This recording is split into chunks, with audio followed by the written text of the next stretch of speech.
Let's blast off. Felix Biederman, like I said, is going to be in the building later. All right. Pole watch. Hog watch. You saw that TikTok too? What TikTok? Porn watch. Bring me back to the days when Harden was coming off the bench. It's going to be good this year for real. Yeah, Kamala Harris town hall is coming out tonight. Okay. Last big event before the election today, CNN's town hall instead of the second debate. CNN town hall with Kamala. AARP Nevada polls is out. You are right once again. Yeah. Okay. Poll watch, hog watch, CNN town hall with Kamala today. Israelism, doc watch, question mark. Felix Biederman in the building later. Get in now. www.twitch.tv/Hasanabi. Okay. Okay. Curry wasn't good when he started. Bronny could be the next Steph Curry. Yeah, dude. He's going to become the greatest shooter of all time. Like, Bronny is going to magically become the greatest shooter of all time. Like, what? Steph, when he's like, oh, Steph Curry wasn't that good. It's like, dude, his college performance, even I know his college performance is not comparable to fucking Bronny. Like, also, on top of that, he literally almost, like, Bronny almost died. There's another problem here, too. Like, he was like as far as I understand, and I'm not the most knowledgeable, but Bronny was like an average player at USC, okay? It's just, you're delusional. Yeah, dude. What if saying that like Bronny could become Steph Curry like in terms of his shooting ability is like no different than assuming he will become 6'8" next year, okay? Those two things are just as not likely to happen. Do you understand? Like, at this point in his fucking career, him getting to that level is just as unlikely as him at this point in his career and at this point in his age turning 6'8".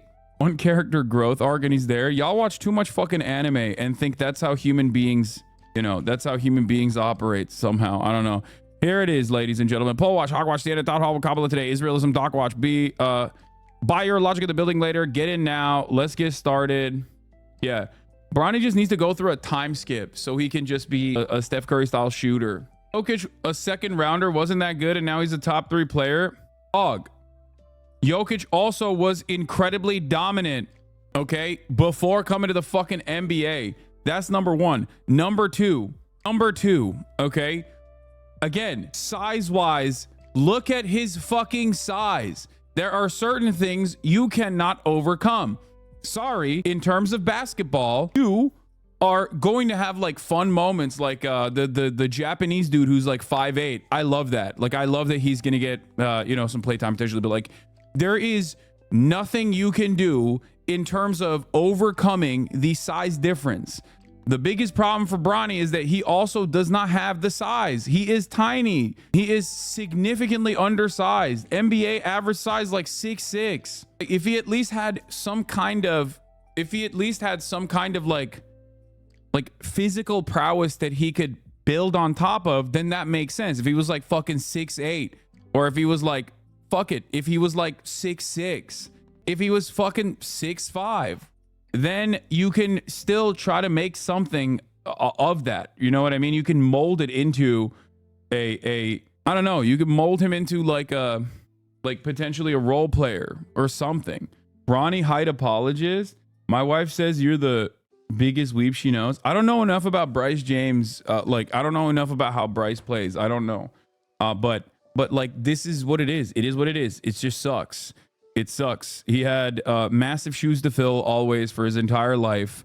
And it is what it is. But like, I don't know. He is still better. He is still going to be better than any person you have ever encountered in your entire life. Okay?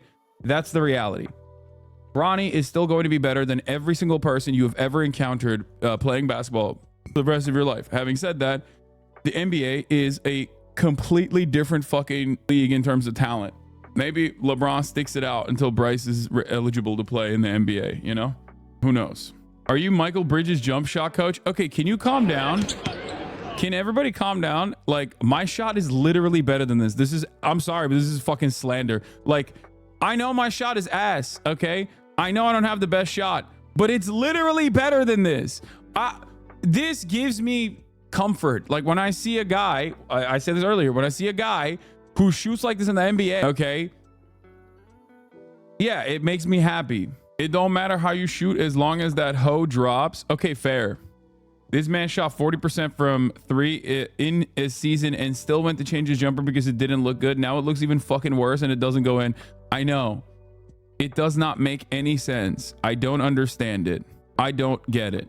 How much did you pay NMP for this morning stream? Yeah, I heard NMP got fucking paid. He's a political operative now. I'm so happy. I texted him. I was like, I'm proud of you, dude.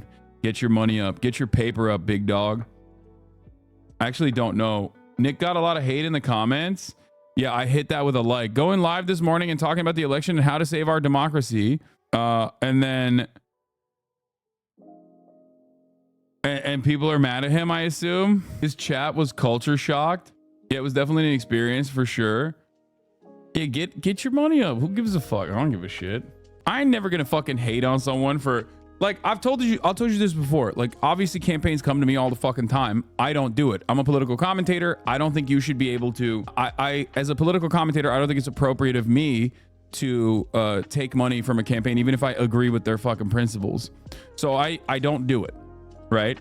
Having said that, if you're not a fucking political streamer and you do this sort of thing and you're already honestly voting for fucking Kamala Harris, then who gives a fuck? The list of people doing this, oh my god. Yeah, there's a lot of political commentators on there. I don't think that it's like...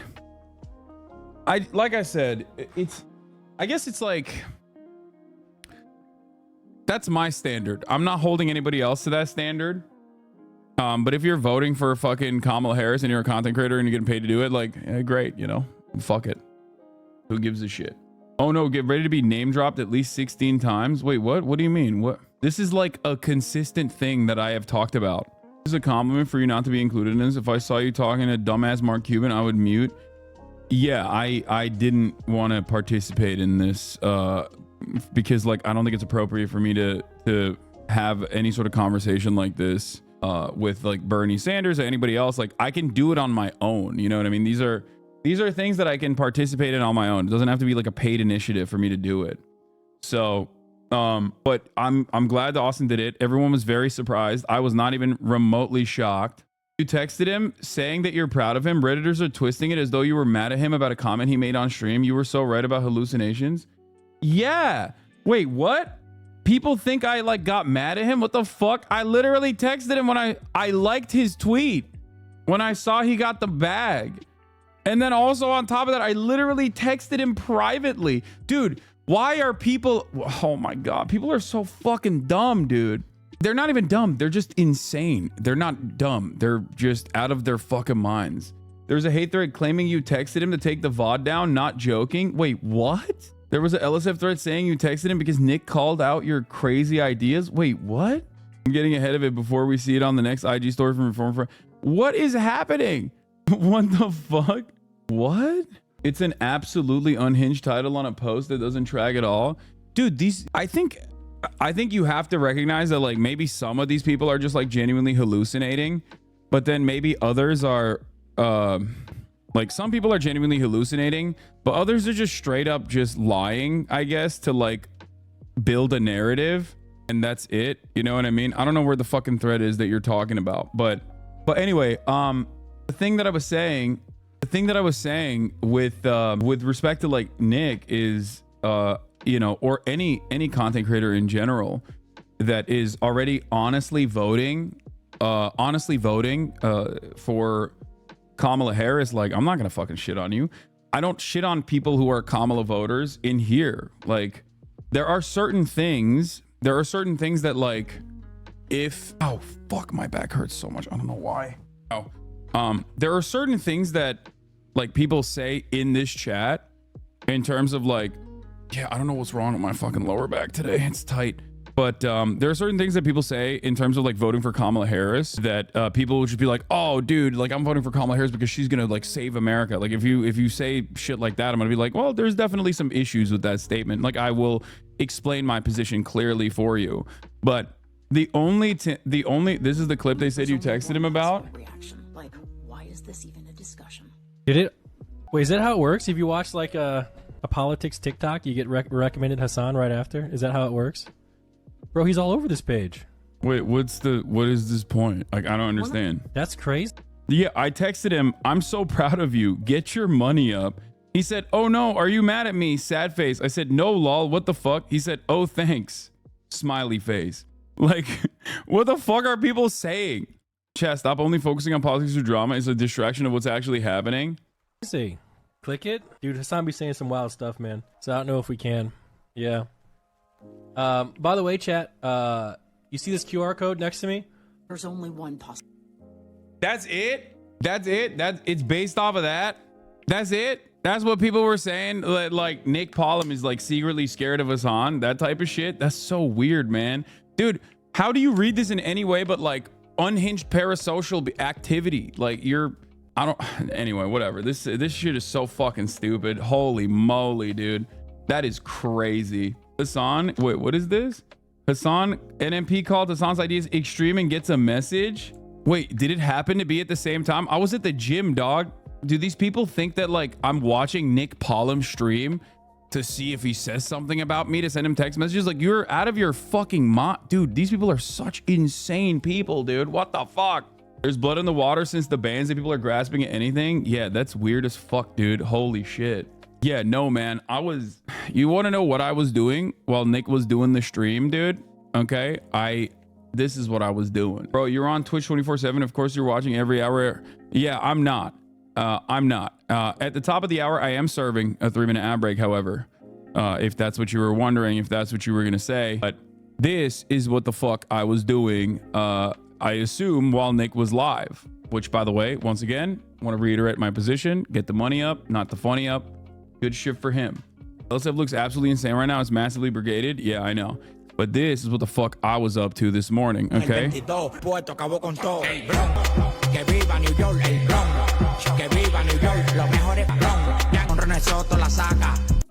up, folks? I'm live and alive, and it's a big day today. We got a lot to talk about. Felix Biederman. Oh, wait, it's not that heavy. It's 25 pounds. I benched 225 for the first time ever 2 days ago. I hit 8. Well, I failed at 8 today on 225 on the flat bench press barbell, which is not good. Let's be real. Also, here it is, wearing the new merch. 25 is a lot for shoulders. It's not. For lateral raises, it's fine. It's not that heavy. Are you a Yankees fan or do you not give a fuck about baseball? I don't really care about baseball. I know I'm playing that song that is like a Yankees song, but like, how many reps do you do at 25? I was doing 12. Leave my boy NMP out of this. Don't get him to say some whack shit. He sits on the fence. What? Guys, what the fuck are you talking about? What the absolute fuck are you even talking about? Legit, have never seen you this lean. Good work, bro. Yeah. Nice Week is going actually fucking insane mode. He's hitting like 290 on the bench press. He has surpassed me in both size and also strength by wide margins. Like, he's so fucking brolic. He's so jacked. He is so strong. Me, on the other hand, not so strong. Okay, let's be real. Me, on the other hand, kind of weak. All right, you know what? Thamasius put the LeBron and Bronny James make NBA history on the first fucking on the first clip on the playlist. So let's start there. Okay, let's talk about. Just kidding. We already did this. You take creatine, I do. Yeah, Donald Trump is being blasted by his former chief of staff once again. There was some quotes. There were some choice words on the Atlantic, talking about how Donald Trump wanted generals like Hitler, possibly not recognizing that Hitler's generals did try to assassinate him, at least the ones that weren't on as many methamphetamines. The rest of them were all on methamphetamines. Actually, as a matter of fact, many of them were on just straight up meth. Some of them wanted to kill him for some, for one reason or another. Don't really know why he said that. Don't really fully understand it. Brian Kilmeade running defense for that fucking line is pretty awesome, though. I really like it. Anyway, let's watch this first. Like, let's get a better understanding of what the fuck Trump was saying. He also had a classic bar, apparently, where he was like, "Why is the funeral of a Mexican so expensive? Don't pay that shit." Breaking news this morning, Robin. Retired Marine General John Kelly. He was Trump's longest serving chief of staff, and he is speaking out right now with things we have never heard before from someone who has served a president. He says Donald Trump fits the definition of a fascist. He says that Donald Trump praised Adolf Hitler, demeaned American war heroes, calls Donald Trump a man who would govern like a dictator if allowed. And George, this comes as more billionaires are entering the race, donating millions, including reportedly Bill Gates. Our team is covering both campaigns and all the angles this morning. We're going to start with the latest on the Trump campaign, and Rachel Scott is tracking it from North Carolina. Good morning, Rachel. Michael, good morning to you. John Kelly was one of Donald Trump's closest advisors, his longest serving chief of staff. And this morning, with just days to go until this election, he is now painting a picture of a former president and Republican nominee who has no regard for the Constitution or rule of law, warning that he would rule as a dictator if he could. This morning with the I mean, what part of this is like new information, low key? Like, I feel like not a single piece of this was a new revelation for me. I don't know. Maybe I've paid too much attention to politics, but it's like who the fuck's gonna be like, wow, I'm shocked. You mean to tell me that the guy who said he's gonna be a dictator on day one for one day, but he's gonna be a dictator, also said it behind closed doors? Like, bitch, he said it in public. He said it in a rally. He said it in a fucking rally in front of his fans. And you know what they did? They went, hell yes, sir. Let's fucking go. It's not like he ever hid this. Like, this is straight up what he wants to do. Not only is this straight up what he wants to do, but he's also like the only thing stopping him, I think, from getting there. This Kelly story on Trump wanting to be Hitler is as close to an October surprise as you can get. Trump's own former top 8 issuing a dire warning. Never seen anything like this. Yeah, except I'm losing my mind. If the Democrats thought that this was the October surprise, this is the least surprising October surprise of all time. Like, virtually all of Trump's fans literally look at that and go, I like that. I don't know how to describe this, okay? I don't like that. I openly say that this is a problem, among many other fucking reasons. But a lot of the base does not care. As a matter of fact, I don't even know if you could do an October surprise for Donald Trump because, I mean, this motherfucker had all of the surprises. He had all the surprises. He was the grab him by the pussy tape and shit. Like, none of that worked.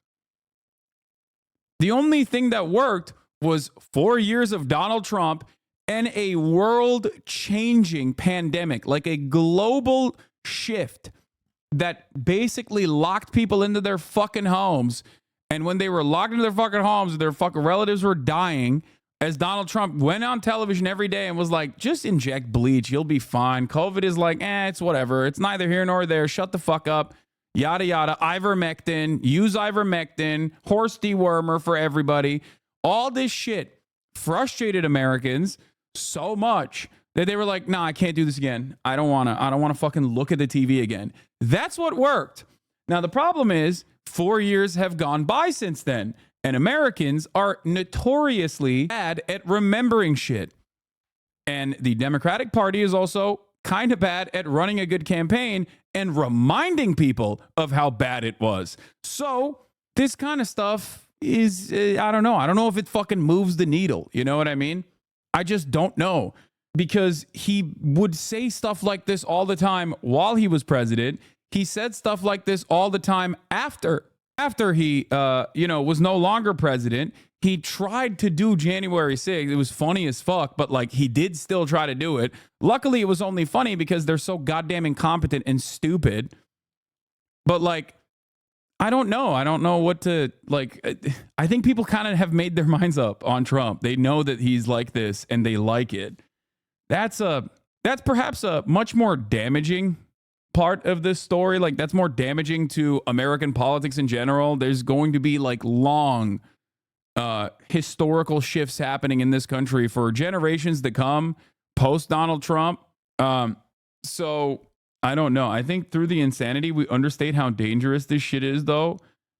I mean, you are not going to be able to explain to like the median voter that's like swinging for Trump that this is damaging for them, because Trump was president for 4 years, right? And if they forgot about how bad it was, Now they're just going to fucking literally look at this shit and be like, yeah, I don't give a fuck. You know what I mean? Like, he was president for 4 years. He was. And a lot of Americans remember what they choose to remember from back then. This type of stuff, on the other hand, I mean, who knows? This type of shit, on the other hand, is in the opposite vein of like, they are, this is, I would say, narratively speaking, the exact opposite of weird. Weird was such a good way to fucking deflate the Republican Party's momentum, because a lot of that machismo revolves around making your enemies suffer.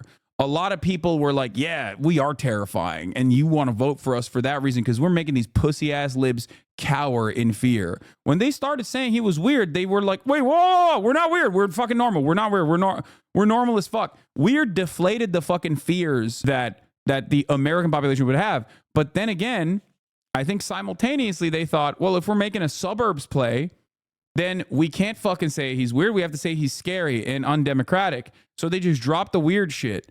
In my opinion, weird was fucking solid. It was an incredibly solid way to message and be like, why are you focusing on this dumb shit? This doesn't help people. This doesn't put food on people's tables. You're weird for that. Weird was laughing at the MAGA cult. Scary is being scared of the MAGA cult. And the MAGA cult loves being scary. They don't have any issues being scary. They do also, on the other hand, have issues being laughed at. They don't like it. Now, the other part of this that is also stupid is that the Democrats, on the one hand, are like, these guys are scary. They're going to do scary shit.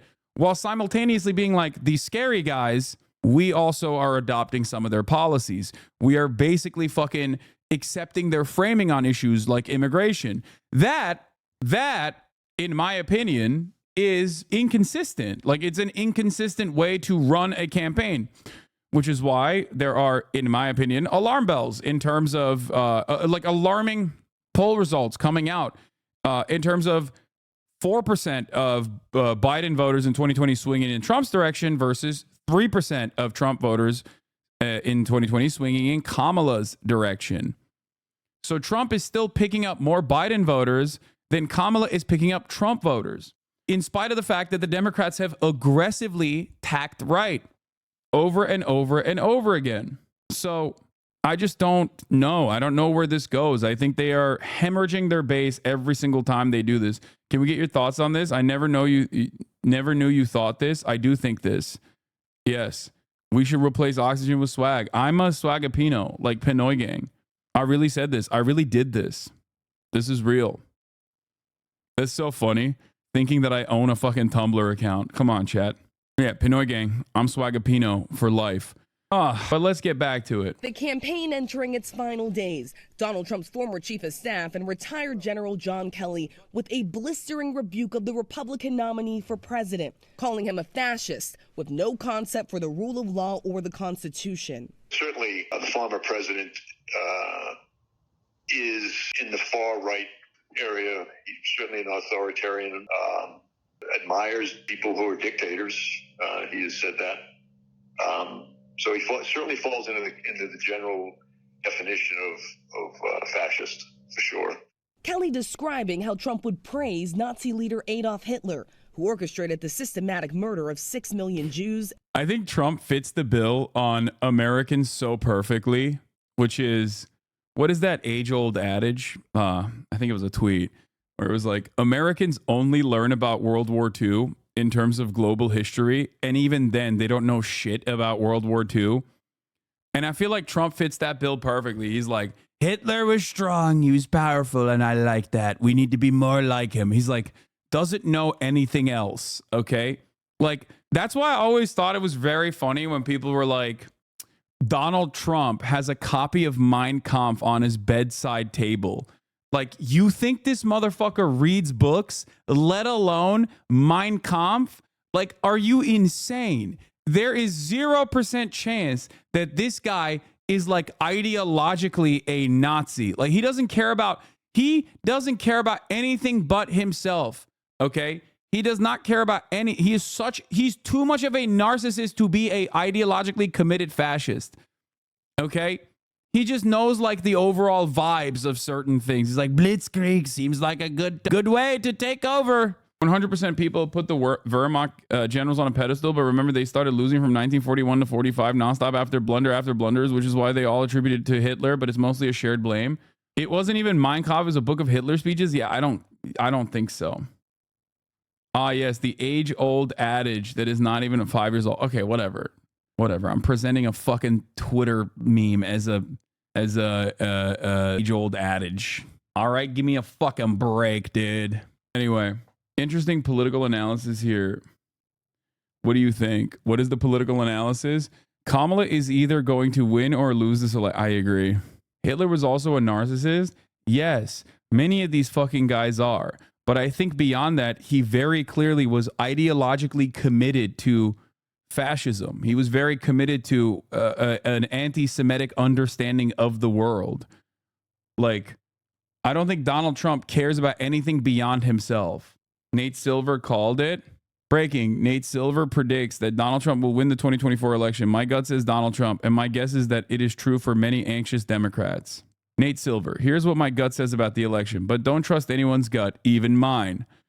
Okay, if Nate Silver is predicting a Donald Trump victory, I think Kamala's got this in the bag, okay?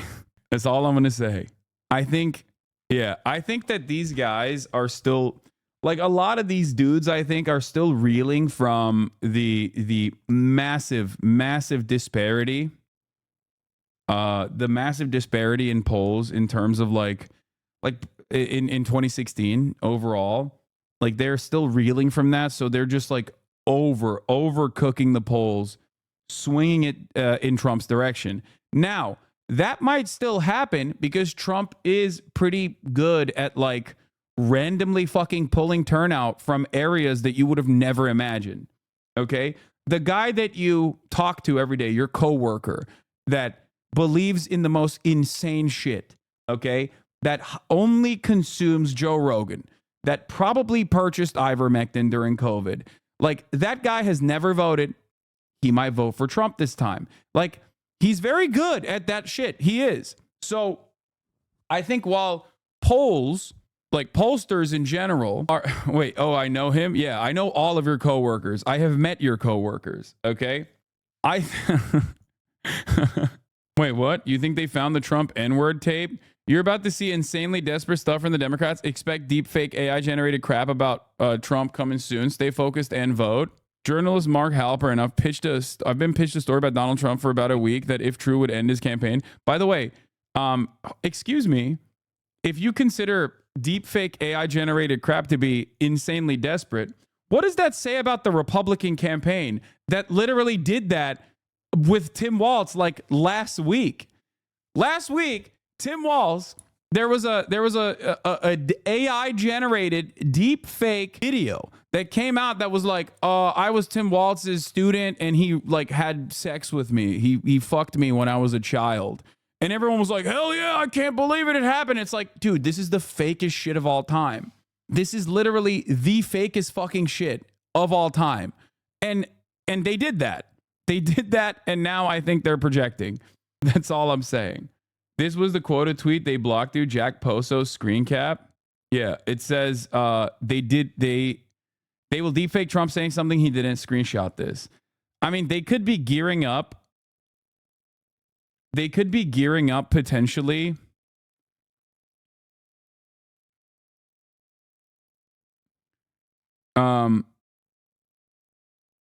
I don't know. They could be gearing up potentially for like an N-word tape or whatever, or it literally is just they're just saying that. Like, I don't know if the Republican operatives are aware that there is like something out there that's really going to kill Donald Trump's chances. I also don't even think, I'm going to be honest with you, the Trump N-word tape, okay, the Trump N-word tape, I don't think would actually hurt him that much. That's it. I don't think it would. It might even fucking help him at this point. I don't even know what the fuck's going on with American politics, okay? But I just don't think it would. I don't think it would like hurt his chances. But then again, I don't know. Americans don't respond to people being racist.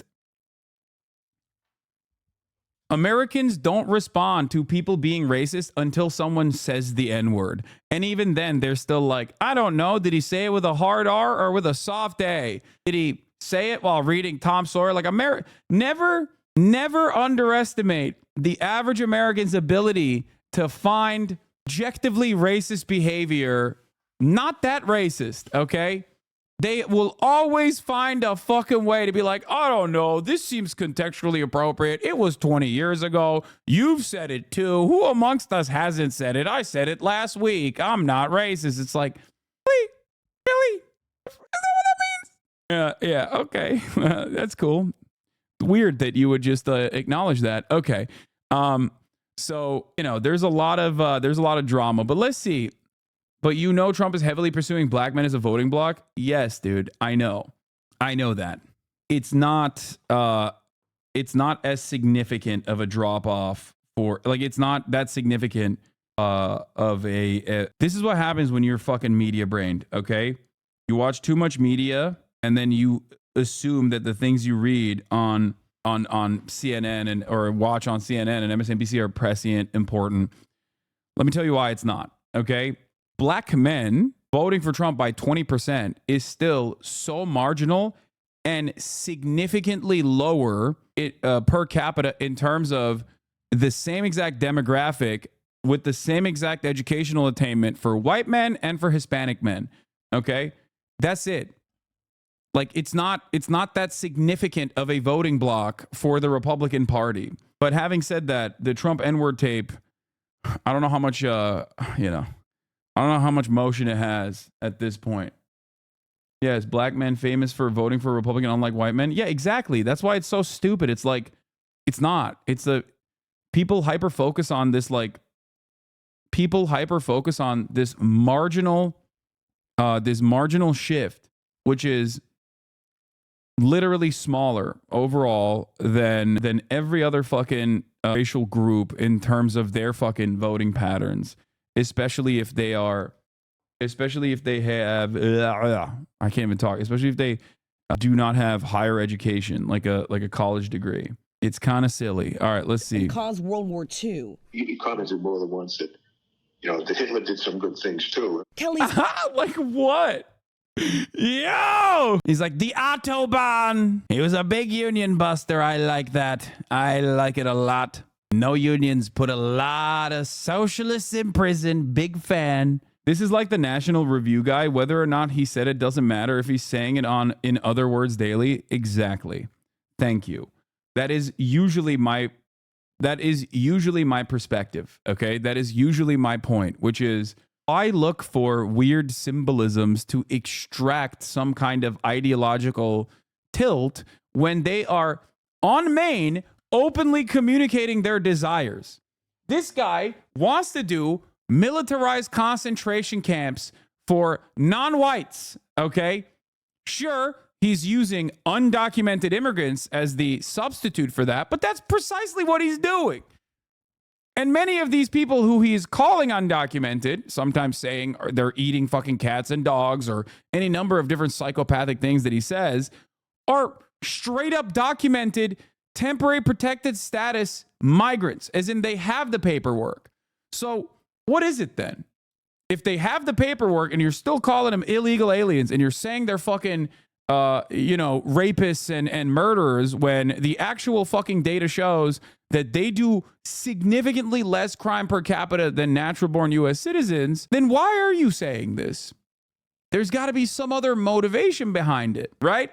Yeah, that motivation is fucking white supremacy. I'm sorry. That is just exactly what it is. He's on the record firsthand account following similar reporting in The Atlantic, including a private conversation at the White House, where, according to Kelly, Trump asked why his generals couldn't be more like Hitler's generals. Well, I tell him that. I said, sir, first of all, you should never say that. But if you knew what Hitler was all about from the beginning to the end, everything he did was in support of his racist, fascist life, philosophy, so that nothing he did you could argue was good. The Trump campaign calling that an outrageous lie. Just as the New York Times published their interview with Kelly, Trump was on stage in Greensboro, North Carolina, praising authoritarian leaders like Chinese President Xi and Russian President Vladimir Putin. He's smart. He's a smart man. He's a fierce man. I get along with him very well.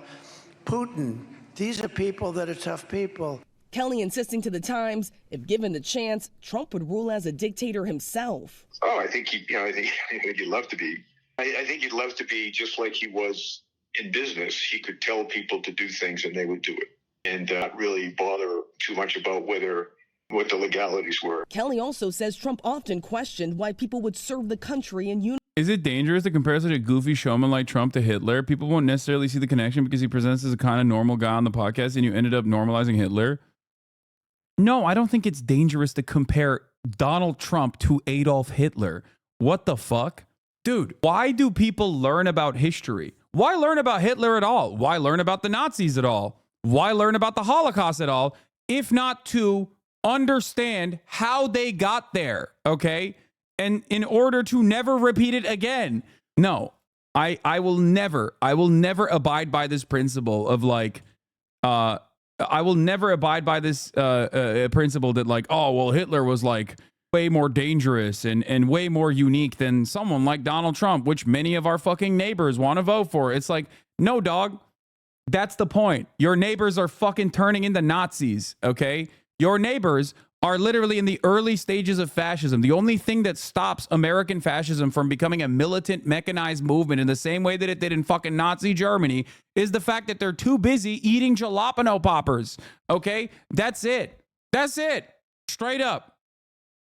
If it happens in a serialized fashion where they don't have to fucking think about it, Americans will be on board. Trust me. If they can still eat their jalapeno poppers, if they can still get their treats in the same way, they will literally let it happen. They will not even think about it. They'll be like, yeah, whatever. Oh, what's that on the chimney back there? I don't know. Why is there so much smoke and a weird fucking scent? Why is ash raining upon this village now? You know? I don't know. Whatever. Fuck it. Let's go to Chili's, big dog. You know, football's on. That's it. That's the American mentality. Check. Cream cheese or cheddar cheese filling for poppers? Ooh, both. How about both? Get dangerous with it. By the way, I say jalapeno poppers as a joke for those of you who don't know. If you're new here, I don't know, but I love jalapeno poppers. Obviously, I'm fucking. It's peak American innovation. And referred to service members who were injured or killed as losers and suckers multiple times, something the former president has repeatedly denied. Is not wanting to be seen with amputees that lost their limbs in defense of this country. This I 100% believe. Like. That straight up. I don't care about anything else. Fuck John Kelly. He's a giant piece of shit. Maybe he's lying. Maybe he's being honest. Out of every statement that he has made, that right there is on the money. That is primo Trump, okay? He is already disgusted by he's already genuinely disgusted by like the average hog that fucking loves him. He is ashamed of them. Like, he likes the admiration, but he always wants to be at a fucking arm's distance. You could tell, like, he always like, get the fat pig off the couch and get him to vote for me. And they love it. They love when he calls them fat pigs, fat little piglets. But he fucking is not gonna, he doesn't want to be seen around amputees. They're like, it's disgusting. I don't like it. I like my veterans without their shit blown off. Yeah.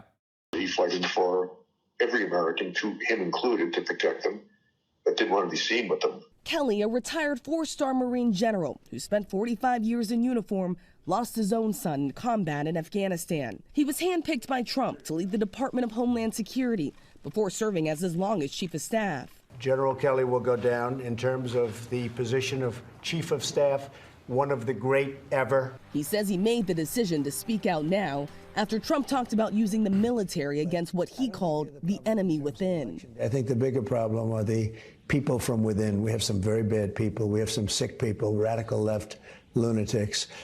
And I think they're and it should be very easily handled by, if necessary, by National Guard, or if really necessary, by the military. In a statement the Trump campaign writing, John Kelly has totally beclowned himself, calling the stories fabricated and adding Trump has always honored the service and sacrifice of all of our military men and women. More than 19 million Americans have already cast their ballots participating in early voting. John Kelly insists he is not trying to tell people how to vote, but he is asking this country to consider character over policy, George. And that all comes from someone who served former President Trump. We're also learning, we have new reporting on who Trump is considering for a second term if he wins. Yes, George, this is exclusive reporting from our teams here at ABC News. Sources telling us that Judge Eileen Cannon, the federal judge who dismissed the case against the former president for his alleged mishandling of classified documents, is now being considered for the position of Attorney General should Donald Trump win the White House. We are told this is all part of a list put together by one of Donald Trump's closest advisors, Boris Epstein. We are also learning that other transition documents also include several other controversial options, including Jeffrey Clark, someone who has pleaded not guilty after being indicted to Georgia for his alleged handling and participation in trying to overturn the results of the 2020 election. George, we have reached out to the Trump campaign. Does this stuff work at all? I mean, I know that this is definitely the type of shit that works with like the suburbia voters, right? But like, oh, Trump hates the military. He's gross. Like all this shit. But like, so many people voted for him after he like straight up said John McCain was a fucking loser for getting owned, like for getting kidnapped by, not even kidnapped, like just getting held hostage by the Viet Cong. Like he just said, I like my heroes to not be held hostage. Like it didn't matter. You know what I mean? Veterans still overwhelmingly voted for him. Like I don't think that you are going TDS much. I can't wait to watch your live feed after the election. You think your TDS is bad now, huh? Dude, go for 06. I cannot begin to explain to you how little your life is going to move in a positive direction under a second Trump presidency. Okay? I cannot even begin to explain to you how much more Trump cares about someone like myself because I'm lumped under a different tax bracket than you than someone like yourself. Okay? Like, I don't think you understand. I don't think you comprehend this. He does not give a fuck about you. He only cares about corporations and the wealthy and a select few people that are sucking his dick. Okay? That's it. TDS, for those of you who don't know, is Trump derangement syndrome. It's something that Trump supporters used to say all the time, like, oh, you care too much about Trump. Like, if you have ever listened, if you're a Trump supporter, you probably do not have the mental cognition to understand any of the words that are coming out of my mouth. But if you're a Trump supporter and you're in here, you probably have heard me say a bunch of stuff about how Trump is not that different in very meaningful ways in terms of his policy than the average American. But also simultaneously, I've talked about how Trump has redesigned American politics in his own vision. Anyway, you can say TDS much all day, every day. Ultimately, what you fail to consider is that Donald Trump in the 4 years of his presidency didn't actually improve your material conditions even remotely. As a matter of fact, it made it worse. Trump's tax cuts, for example, that was one of the pivotal accomplishments of his legislative agenda, are slated to sunset in 2015 for you. Okay? You know whose tax cuts he made permanent? Mine. That's number one. Now, having said that, those fucking tax cuts for you were already fucking marginal to begin with. Did I say 2020? Did I say 2015? 2025. I apologize. Okay. His deregulatory agenda, his crippling of the federal agencies are going to make your life worse in a very meaningful way. Putting mass deportations, okay, creating private prison structures to at the federal level once again, specifically to concentrate undocumented migrants or people who are suspected of being undocumented migrants in dragnet procedures that they engage in, is not going to improve your life. As a matter of fact, it's going to make your life worse. Okay, but it doesn't matter. I will never be able to explain this to you because you're a fucking Trump supporter. So it doesn't matter. In your mind, you think, well, libs are getting owned. I feel better. But you don't, and you didn't. When he was president, you did not, okay? Stop threatening MAGA hogs with a good time. They like that shit. I know. I'm moving beyond. I'm looking to a second Trump presidency, a second Trump term, and how it's not going to improve his life, just like his first term did not improve this person's life. That's my point. Why is jailing and deporting criminals bad? Remind me that. Oh, I'm sorry. I didn't realize that like every undocumented migrant was automatically a fucking criminal. There are things that are considered crimes that are not that consequential. Okay, crossing over a fucking border specifically to gain employment is not a crime that is as severe as like mass deportation, especially if you fucking lived here for multiple years, have a family here, have children here. Not being documented is a crime for me. Yeah, I don't know if you understand this, and You probably don't understand anything, really. But the difference between an undocumented person and a documented person is just paperwork. You understand that? It's just paperwork. It's a very simple process. Okay? Not being documented is a crime for me. Okay. You have to move beyond this. Okay? You have to move beyond this and explain to me why you think it is bad that these people are here. Saying a Trump supporter will eat a shit sandwich so that a lib can smell their breath sums up the mentality perfectly. This stuff for Trump doesn't work, and DNC never learns that. The people who vote for Trump don't give a fuck about him being fascist or not presidential. I know. This kind of stuff is, I think, small fry. I'll be honest with you.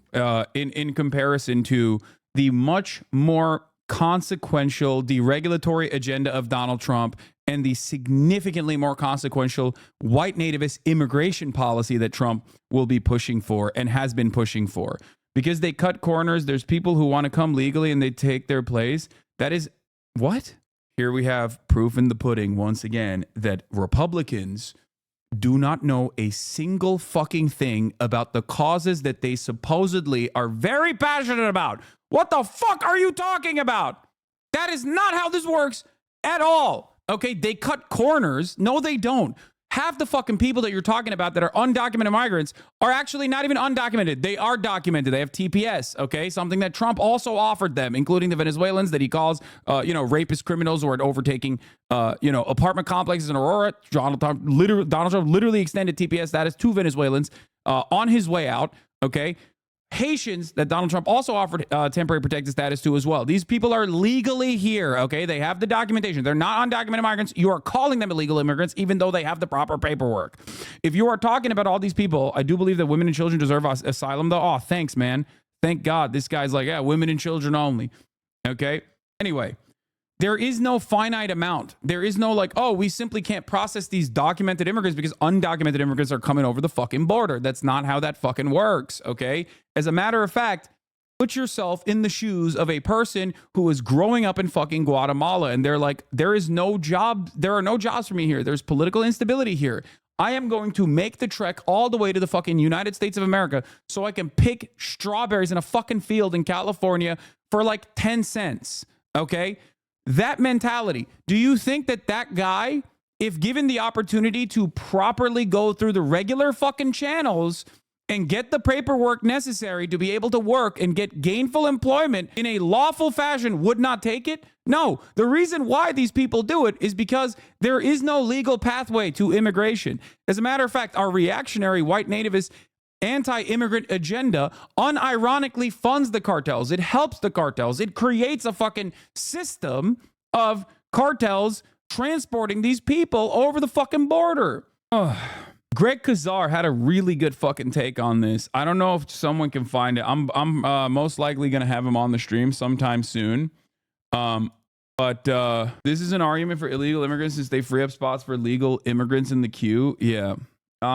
Chatters that come in here to yab about illegal immigrants show that they aren't being affected by the migrant border crisis, because if it was a really crisis, you wouldn't be wasting your fucking time hate watching on Twitch. Get a job, chatter.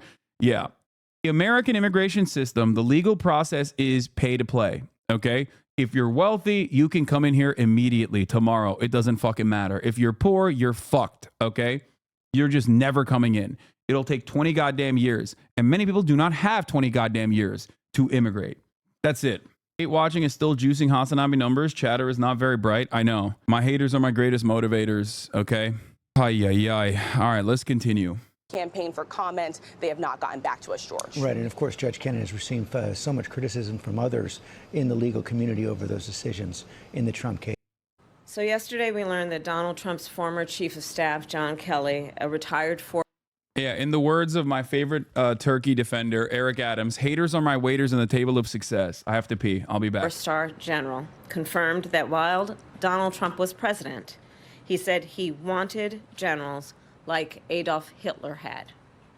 Donald Trump said that because he does not want a military that is loyal to the United States Constitution. He wants a military that is loyal to him. He wants a military who will be loyal to him personally, one that will obey his orders even when he tells them to break the law or abandon their oath to the Constitution of the United States. In just the past week, Donald Trump has repeatedly called his fellow Americans the enemy from within, and even said that he would use the United States military to go after American citizens. And let's be clear about who he considers to be the enemy from within. Anyone who refuses to bend a knee or dares to criticize him would qualify, in his mind, as the enemy within, like judges, like journalists, like nonpartisan election officials. It is deeply troubling and incredibly dangerous that Donald Trump would invoke Adolf Hitler, the man who is responsible for the deaths of 6 million Jews and hundreds of thousands of Americans. All of this is further evidence for the American people of who Donald Trump really is. This is a window into who Donald Trump really is, from the people who know him best, from the people who worked with him side by side in the Oval Office and in the Situation Room.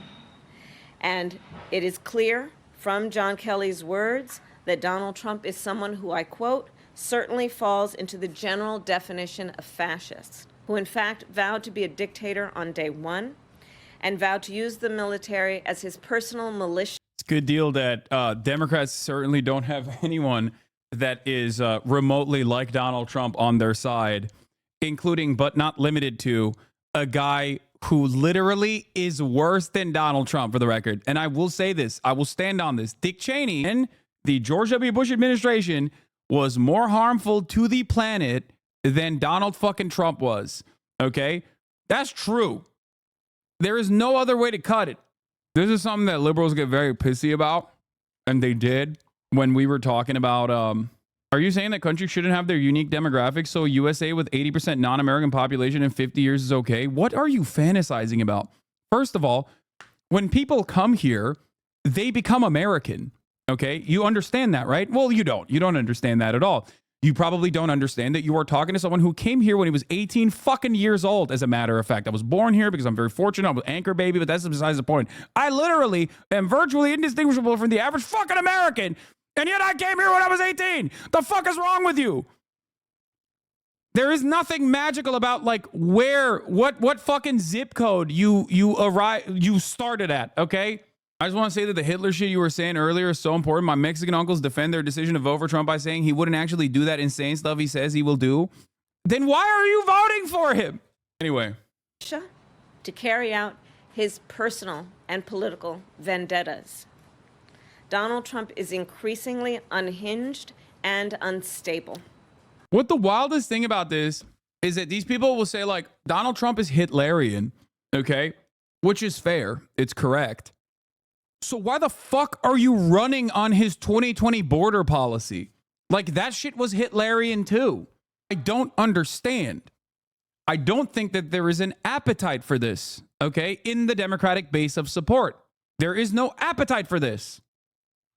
They look at one poll that says 60% of Americans want mass deportation.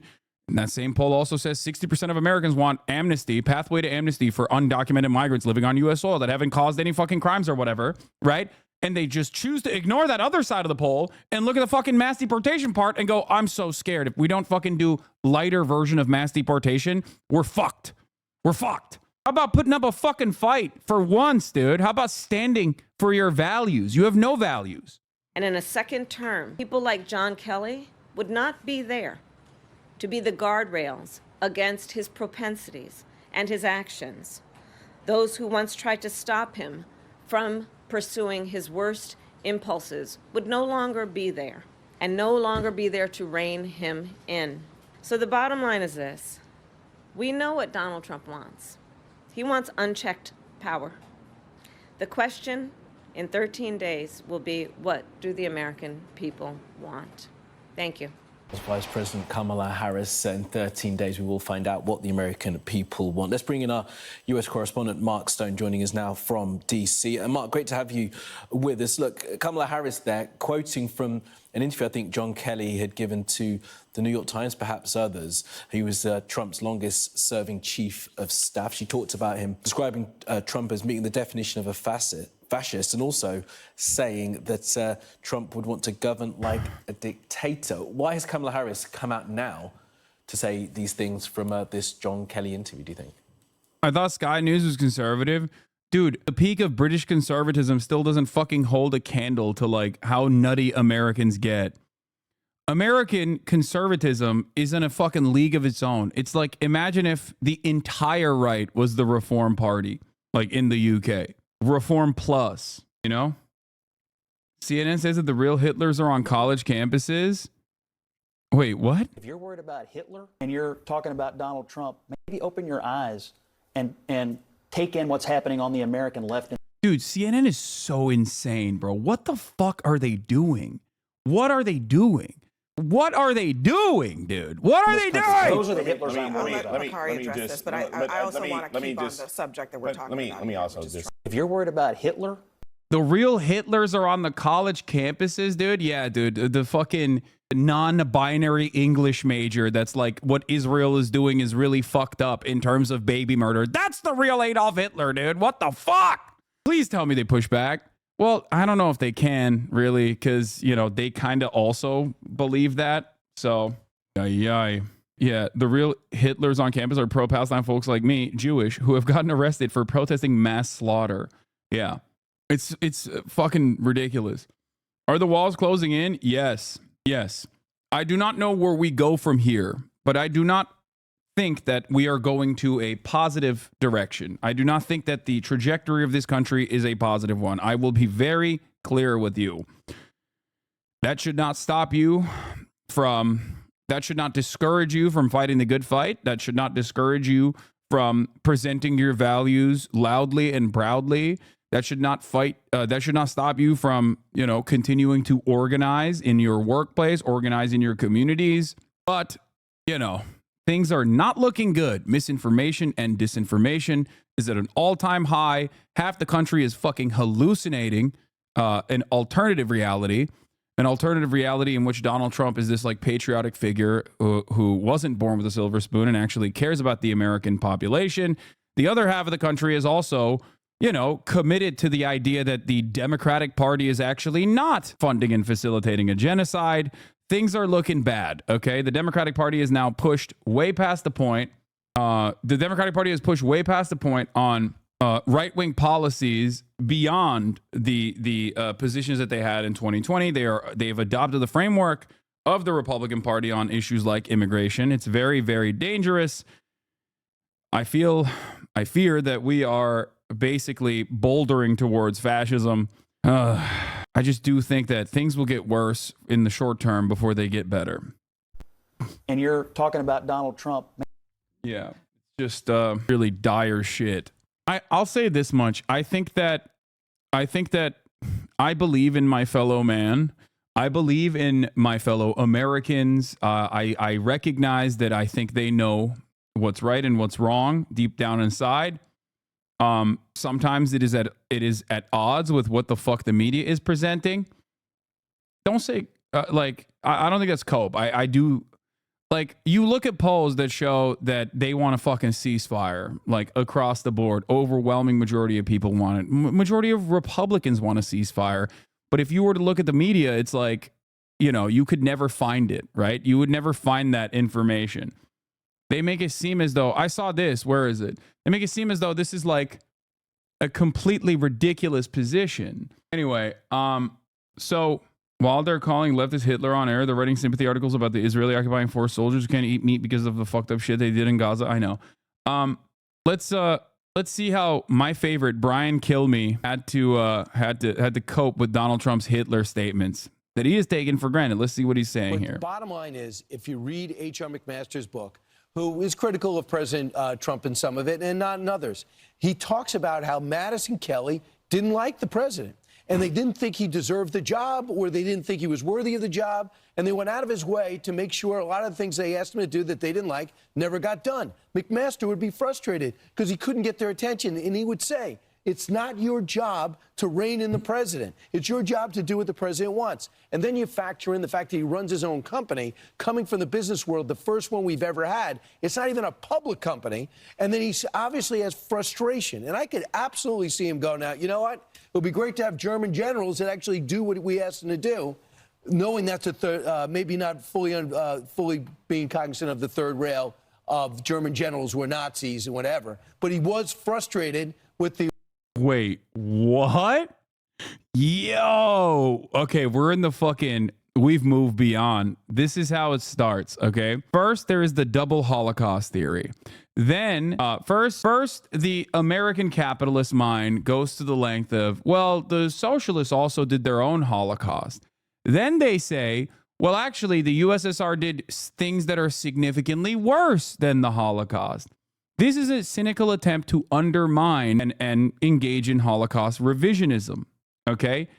Then the last stage of that is the clean Wehrmacht theory, okay? The idea that, like, well, German soldiers didn't know what they were doing. There was actually a lot of German soldiers who were kind individuals. They were just, like, unwilling participants in the fucking Holocaust, okay? Last stage of this is just saying that they were good, okay? And that they were right. We are so close. We are so fucking close to prominent figures straight up being like, well, you know, they had some good ideas. What the fuck?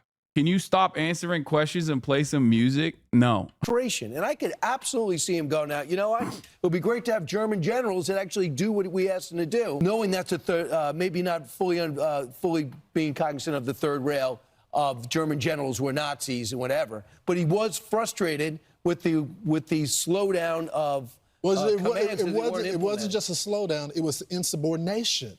And there is a culture within Washington, not just when it comes to the generals, who, by the way, should be fired after what happened in Afghanistan, of insubordination in the sense that the bureaucrats run the government. The founders did not design this country to be that way. Unelected people don't get to run the country, even if you have 4 stars behind your name. And I think they were very frustrated that you had this outside guy that says, listen, I'm in charge now. That's crazy, man. Yeah, the founders didn't design this country with a lot of things in mind, but I won't say it. That's crazy. Oh, can you please stop sending me the Benito Mussolini thing, okay? Have you seen Matt Lieb talk about you? More streamer drama. This is my friend, chat. He's memeing. Since we are live streaming, and live streaming is, from what I can tell, mostly about conflict engagement. Hassan, taller than you. You may be big. This is true. He is taller than me. That's not even a joke. I asked him straight up. I was like, do you ball? And he's like, no. Like, what a waste of fucking height, dude. You and Osama bin Laden both. 6'7", no basketball skills. How dare you? Big. I'll tell you right now, he's a tall dude, but not that tall. 6'6". He's like, what, 6'4"? He's got the muscle. Smarter? Possibly. I could see that. Whenever I tune into the stream, you'll say a smart thing. When you come in here, you ask me questions like this, you are basically demanding, like, Hassan, I want you to nut so hard that all of the other subsequent nuts that come after it will actually pale in comparison. You will never nut like that again. And after years and years of trying to attempt that same high, you will inevitably kill yourself because you know that you will deep down inside never achieve that same level of sexual euphoria. I hope that answers your question. He seems pretty smart, but he's never, ever going to be taller than me. And that is something that you should consider when you're like, oh, who should I support? Have you considered supporting the tallest guy? True. Streamer drama. Literally word for word, one of my roommates said that most people that became Nazis didn't know the bad parts, that if me, were alive during that time, I'd become a Nazi. No, I'd actually rather die next to my comrades than under the boot of a fascist. He then said that's unrealistic. I mean, you don't have to fantasize about what you would be doing in terms of like another genocide occurring, like where you would be in that process. You are literally doing that right now. If you see the genocide in Gaza, find it to be unconscionable, and you work to try and stop it, well, then there you are. You are not a part of the fucking Nazi Germany regime. You're not. People, on the other hand, that are like, I don't really care about it. Well, they are. They are a part of that, okay? We're living in it. That's it. You are currently in the process You're currently in the process of like what you would do at the top of the hour. As I've said already, now that my contract is coming to a close, I might not run ads any longer. Having said that, however, in the time frame that I do, you still need to subscribe. And I hope you still subscribe regardless, even if I don't run ads. Okay? Because, you know, even in the absence of a non-contractual obligation, I would still like for you to subscribe. Here's a 3-minute ad break now. Uncle Grammy, thank you for the 10 gifted subs. Are you going to kick then? Can we still pretend and do segues? Sure. Like, I won't run the ads, but I'll act like I'm still doing ads. I'll stop watching if you get rid of the top of the hour. You'd have to at least do something at the top of the hour. Yeah. Absent serotonin. Thank you for the 10 gifted subs. What's this about your contract ending? Twitch is no longer offering contracts to any streamer. They stopped it a year ago. I was one of the 2 years ago. I was one of the last contracts that they actually gave. I haven't figured out what to substitute it for in terms of like a fun initiative. Crush a watermelon with your thighs once a day at a randomly selected hour to raise your viewer count? Sure. Okay, but is it not harsh to say someone who's barely making ends meet, working at a dead-end job as part of the Nazi regime for not caring about what's going on in Gaza? What? Dude, okay. You think people weren't fucking suffering financially during the Nazi regime? Like, that's it. That's the same shit, okay? The fuck do you mean? Not every single person was like ideologically committed to mass slaughter of people that the Nazi regime considered undesirable. You know what I mean? Well, first off, because these comments by John Kelly are extraordinary. He is not a man who will be familiar to an awful lot of people, but he was familiar to Donald Trump. He was very, very close to Donald Trump, as close to the inner circle that you could get during part of his first presidency. He's a decorated Marine general for many, many years, but then became chief of staff at the White House. And so he knows precisely how... You motherfuckers are historically illiterate. What the fuck?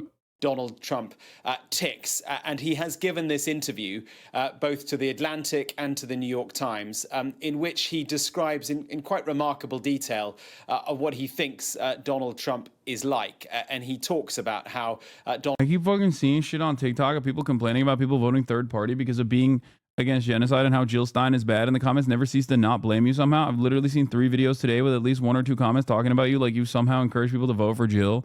I don't care. Yeah, dude. I mean, that's like out of the shit that people lie about me, that is like the least consequential one, okay? That is straight up the silliest one out of everything else. Donald Trump admired Hitler, that Donald Trump had said in one conversation, we should get some generals like Hitler had.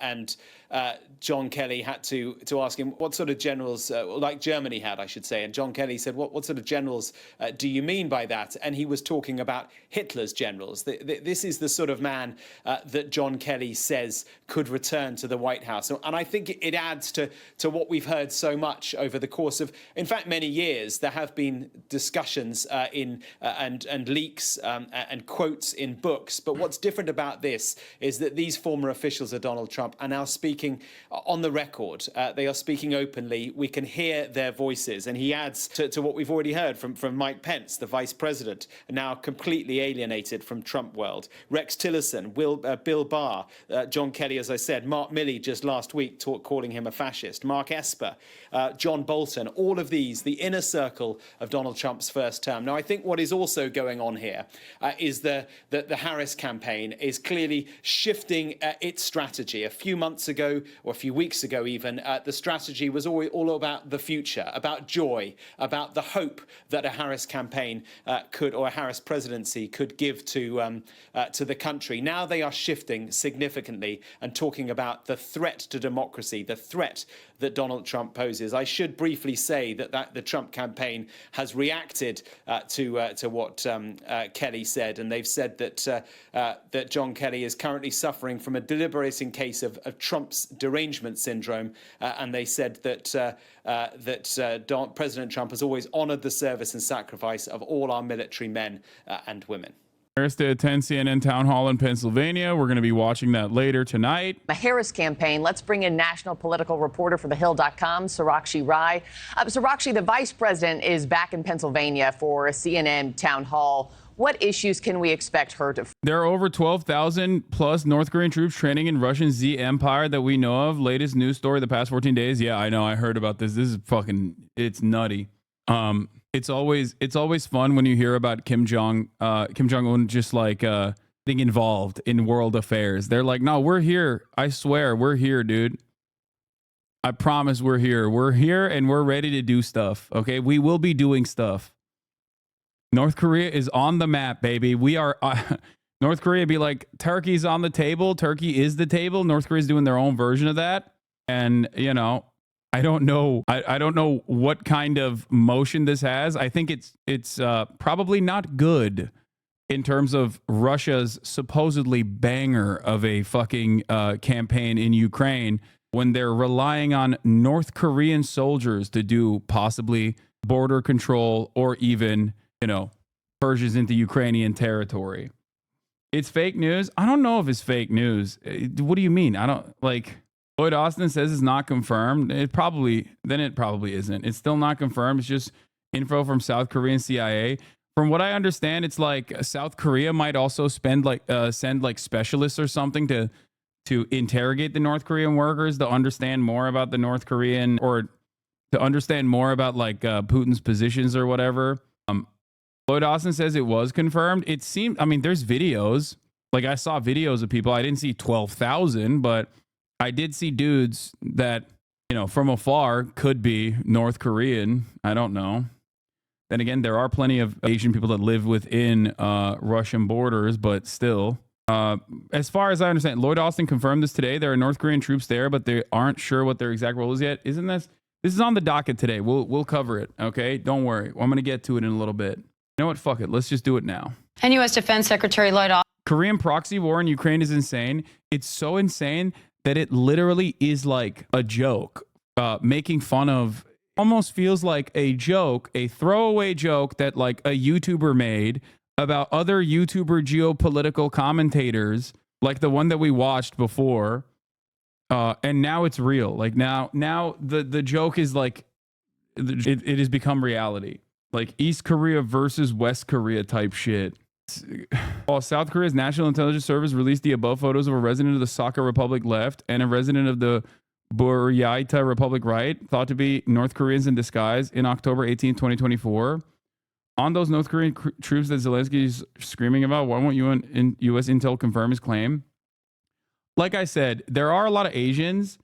There are a lot of, you know, Asian people under living in Russian borders. But having said that, it wouldn't shock me if it is actually a mass deployment of troops from North Korea. I will, however, I'm not undermining that reporting at all. I will, however, say that once again, not exactly, doesn't exactly spell we are winning bigly in the way that like Z pushers try to claim that Russia is doing when they're relying on a deployment of 12,000, potentially 12,000 troops from North Korea. That's it. Also, North Koreans are Turks. I've decided. Austin is now saying there's evidence that North Korea has sent troops to Russia. This comes after a video recently surfaced online showing a large group of people appearing to be North Korean soldiers walking in what looks like Russia. The date of the video is unknown. Secretary Austin says the presence of troops poses a danger. I hate Russia, but they are, though. What are you talking about? No, Russia has made a lot of territorial gains, but at what cost? You have to understand at what geopolitical cost and at what cost to their economy and at what cost to human lives. Like, if you think that that's like, this is a banger fucking military campaign, I don't know what to tell you, dude. They've like they have wiped out entire fucking villages and towns and cities, mined into oblivion to harden those positions, and lost hundreds of thousands of fucking people in the process. Like, so much so that they are also personally relying on foreign allies, whatever remains of their foreign allegiances, to continue this endeavor. I do not think that Ukraine is winning, quote unquote, winning this at all. Okay. Territorial acquisition shows the exact opposite of Ukraine winning. But having said that, this obviously has, like, Russia has incurred a lot of penalties for this engagement. If only someone who had Apollo's gift of foresight said that it would be an insanely costly and an insanely bloody endeavor to, invade a nation state whose nation statehood literally relies on not being Russia. Like its entire national project revolves around not being Russia, with 47 million people at the time. It's no longer 47 million, but at the time would be a devastating mistake, so insane and so costly that only a madman would choose to do such a thing. Danger for regions far beyond Ukraine. If they're co-belligerents, their intention is to participate in this war. Have you seen Pegasus throwing shade at you? Who the fuck is Pegasus? Why? I feel like y'all are making stuff up every time you come in here. Or on Russia's behalf, that is a very, very serious issue, and it will have impacts not only on in Europe, it will also impact things in the Indo-Pacific as well. And let's go now to Patrick Reevell in London with more. Patrick, what's the main concern surrounding these troops at this point? Hi, Dan. Yeah, I think there's significant concern, mainly about the fact that North Korean troops appear to be joining the war because of what it means. It means that we now have another country doing something that's almost unprecedented, really, seeing North Korean troops arrive to fight against Ukraine, a European country. But I think, what we've heard from North Korea and South Korea, from South Korea and Ukraine, I should say, is that they believe around 12,000 North Korean troops. Damn, didn't know you were so pro-Russia. Yeah, classic. Dude, I don't know if you know this, but like Big Chungus said, you're pro-Russia, dude. Your silence on the matter is deafening. Yeah, fucking got him, dude. Troops are being sent to Russia to fight against Ukraine. They say that they are on Russian military bases already being trained, around 3,000 of them. The head of Ukraine's military intelligence have said that they believe the first North Korean troops, around 2,600, will arrive at the Russian region of Kursk, which is the region where Ukraine managed to gain a foothold with its surprise incursion back in August, and where Russia has been struggling to dislodge them. So he said that they would arrive already tomorrow. That would mean potentially we could even see North Korean troops fighting against Ukrainian forces in the... I agree with you, but on the point of entire villages of Russia being emptied out, reducing the number of ethnic minorities within Russia by sending them to the front lines is well within the Putinist, white Christian nationalist, basically Nazi ideology, so they see this as a W. No, bro, there is no world in which this is a fucking W. That's crazy. Like, sure, they have a lot of people, like a shit ton of civilians, but ultimately, there is no, like, you can't incur that much of a fucking penalty in terms of human life and be a normal country while you are also simultaneously getting fucking, like, having to transport Western goods over, over third parties, like over other countries within your territorial boundaries. It's just not, it's not good. You're not going to be able to convince me that's actually solid. Okay. It's the same principle behind what Israel is doing. Like, Israel cannot, even with the entire Western world trying to prop it up, Israel cannot continue this campaign that they're doing. Okay. This campaign that they're engaging in. They cannot continue it. They are incurring a lot of fucking penalties. There are a lot of economic issues that come along with, like, death and destruction campaigns. Russia, unlike Israel, has its own industry, so they can do a war economy style situation and still keep making people work, still keep paying people. But even then, even without the global sanctions that Russia has gotten hit with, even without all the global sanctions that Russia's gotten hit with, Israel is still having a fucking hard time keeping up this battle. Okay. Same thing goes for Russia as well. Coming days. It should be said, though, that Defense Secretary Austin has said that so far the U.S. is not sure what exactly North Korean troops are doing in Ukraine. He says that the U.S. is still trying to work that out. But as you say, clearly, and as we heard him say there, they believe it would be a very serious development if this were to take place, Diane. Patrick, on the flip side of that, Austin also seemed to imply that if these troops are there, the fact that Russia needs the help from North Korea could mean Russia's in trouble. Yeah, I don't disagree with this assessment. This is a valid claim. Secretary of State or Secretary of Defense Lloyd Austin is saying. This is a understandable analysis. This doesn't mean that like the territorial gains Russia made is inconsequential or insignificant. It certainly does. It just means that they are, you know, having as good of a time as the way Z pushers will have you feel.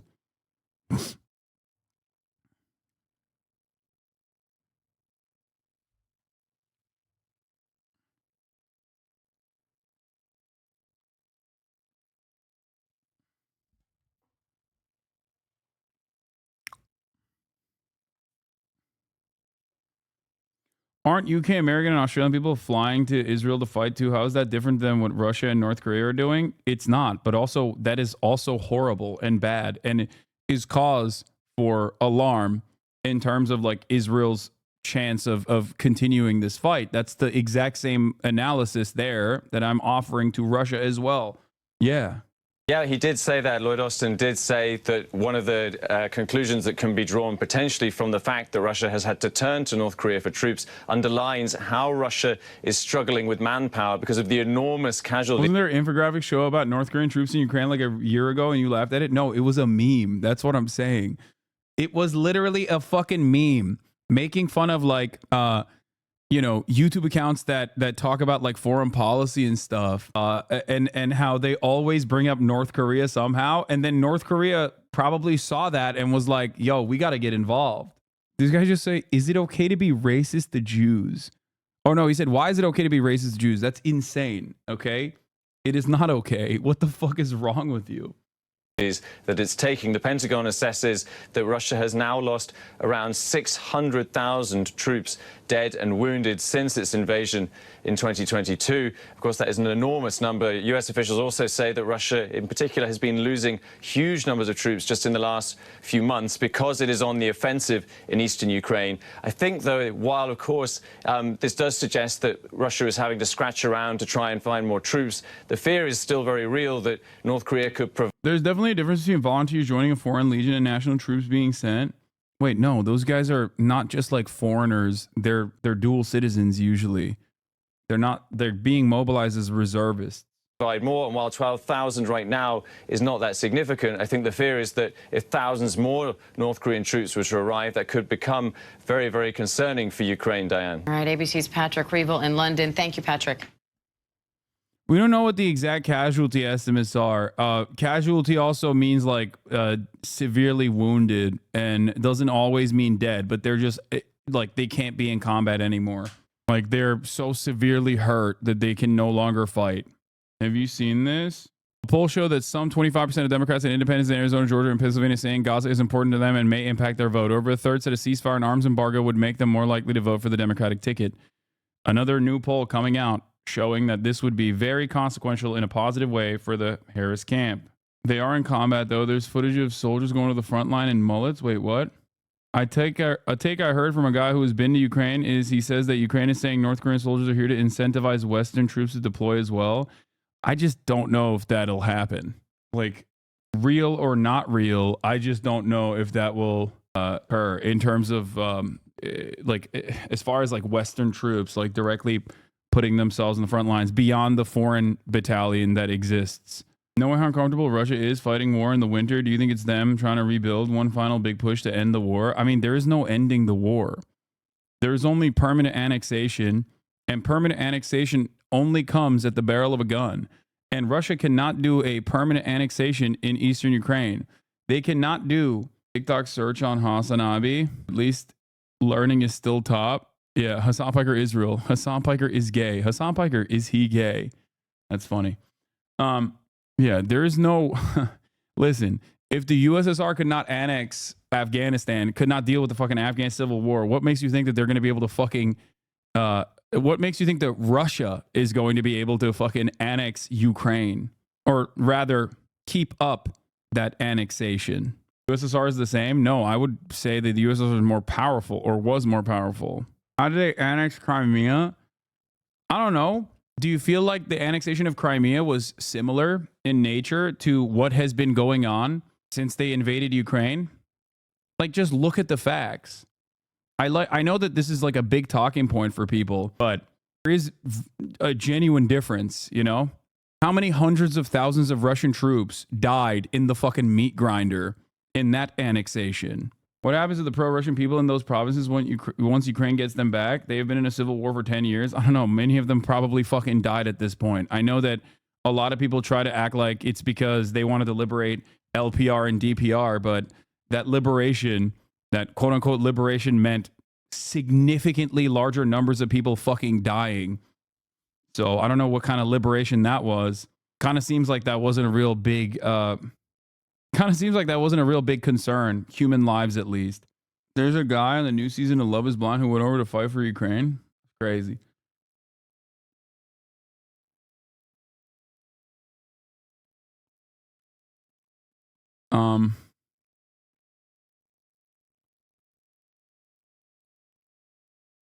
Bro, Trump just left his town hall to go outside and meet up with a random voter. It's crazy. He's emptying out the whole stadium. What? Why do you think Kamala has not focused at all on the possibility of Kamala being the first woman president? Because it's a dog shit way to campaign. It didn't work with Hillary Clinton. What do you mean? Member of my family's a civil servant in Russia. She's been offered 2-3x her salary to move to the new territories to work on integration, write laws, etc. Many of her colleagues have done so already. Those regions are much more desolate than some may assume. No one thinks that they will be significant unrest or resistance to integration, considering no actual major cities except Mariupol were captured. Thoughts on DPRK in Russia? That's what we were talking about just now. BBC investigation found at least 70,000 Russian soldiers killed in Ukraine. I mean, this is a far more conservative estimate, and it does kind of make sense. Something definitely just happened. That vantage point. It might be obviously very difficult because at the end of the day, a lot of media on that media Outside and talk to him. Okay, let's do that. You know why? What? Even pursuing to be a pastor, and I'd like to know. Are you right outside now? Let's go outside and talk to him. Okay, let's do that. You know why? Let's do that. They've got thousands of people outside. And you know what? You guys follow us out. Let's all go together, okay? Thank you very much. Let's all go together. What? Fuck? Okay, I'm sorry. There is no other way to interpret what's going on than Trump wants to die. Okay? He's like, I want to play on New Game Plus difficulty.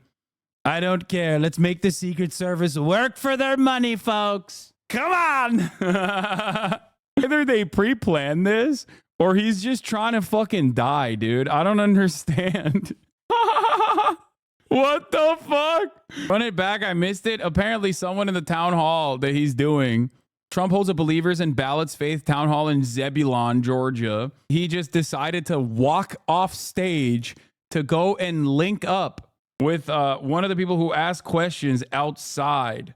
Thank you for saying that, because I felt bad for thinking Trump is risking his life for votes. No, not at all. He would never do such a thing. I think he wants to die. Like, maybe if I die, people will remember me fondly. He's doing the guy who wants attention, so he's gonna fake a suicide bit. President Trump saying, you know what, hey, you're outside, let's go outside and talk to you. I guess you hate me. I'll show you. What the fuck? Oh, Jesus. What is happening, dude? What is going on with American politics? I do not know. I do not understand. What the fuck? All right. Let's get back to Kamala Harris. She's going to attend a CNN town hall in Pennsylvania. Focus on. That's right, Marky. The vice president is in Pennsylvania on the outskirts of Philadelphia for the CNN town hall. And it really follows the same themes as what she's been saying on the campaign trail so far. She has been trying to appeal to undecided voters who have yet to make up their mind. She's going to talk about, how her presidency will differ from President Biden's. And she is talking more and more about the issues that matter to voters. She's talked about abortion. She's talked about, the fall of Roe v. Wade. And what we're going to hear from her really is continue to push that messaging, especially from her campaign in the blue wall states this week that is appearing to show her, slightly losing the edge to former President Trump. And that is a real concern for her campaign as well. This also comes at a time when polling is showing, that the vice president is losing her momentum as well. The DDHQ and the Hill polling aggregate shows that former President Trump has taken the lead in the campaign for the first time since the start of her campaign. So lots of things to look forward to, Maki. Also, Sarakshi, I know that the vice president is set to campaign in red states later this week, kind of a red state detour, if you will. What's the strategy behind that when she likely won't win those states? I mean, she's going to Texas because Allred, like, to support Allred's campaign. That's why she's going to Texas. Like, that's it. I don't think it's like, I don't think it's like that stupid. Texas is closer than polling is showing. No, Texas is not going to the Democrats. That is fucking insane. But the reason why she's going to Texas is because she thinks she can push for Allred. Look, we've heard from her senior campaign advisors that the reason why she's going to these red states is she's going to be seen alongside women who have been impacted by Texas's near total ban on abortion. And this is something we heard from former President Obama as well yesterday. And so this is what he had to say on abortion.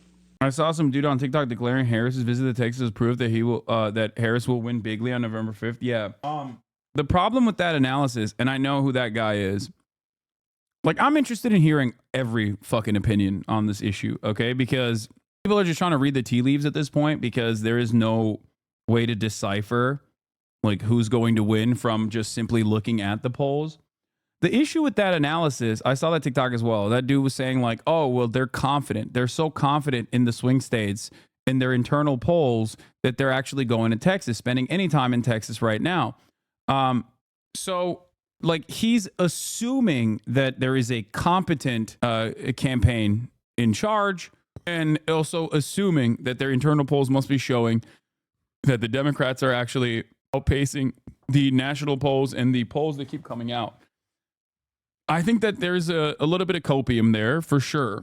I think that the real reason why she's going is because they are obviously trying to maintain any kind of control in Congress that they can. And the pathway to that obviously has to be a flip. So, that's the reason why she's pushing for it. Such a deeply personal decision should be made by the woman whose body is involved and not by politicians. And the majority of America agrees with it, which is why you've been seeing Donald Trump try to tie himself into a pretzel on this issue. So what we're seeing right now is that even though she knows she's not going to win these red states, the Harris campaign, as well as her surrogates, are hitting these red states in order to shed light on this issue and try and convince some voters who may not have made up their minds yet. Right, yeah, doing everything they can in this final push. Sarakshi Rai, thank you so much. Thanks for watching, everybody. Go to joinnn.com to find News Nation on your television provider. Also, don't forget to click that red subscribe button below to get more of News Nation's fact-driven, unbiased coverage. Bring in our chief White House correspondent, Mary Bruce, now with the latest on Vice President Harris's campaign. Good morning to you, Mary. Good morning, Robin. Well, with the final days of this race now upon us, Kamala Harris this morning says while she is focused on the present and making her closing argument to voters, her team is preparing for any potential fallout should she win and the possibility that Donald Trump could try to undermine the results again. This morning, Kamala Harris says she's preparing for the possibility Donald Trump could prematurely try to claim victory on election night, pointing to his actions in 2020. This is a person, Donald Trump, who tried to undo a free and fair election, who still denies the will of the people, who incited a violent mob to attack the United States Capitol, and 140 law enforcement officers were attacked. Some were killed. This is a serious matter. The American people are, at this point, 2 weeks out, being presented with a very, very... I think you're right. Imagine flipping Texas would be great. Sure, dude. Being apathetic voters excited about down ballot stuff could potentially get some to turn out. Very serious decision about what will be the future of our country.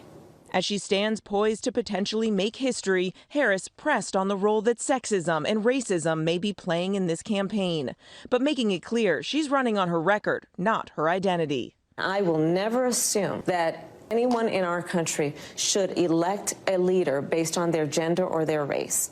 Instead, that leader needs to earn the vote based on substance and what they will do to address challenges Dude, I just want Ted Cruz to not be a senator any longer. I don't give a fuck.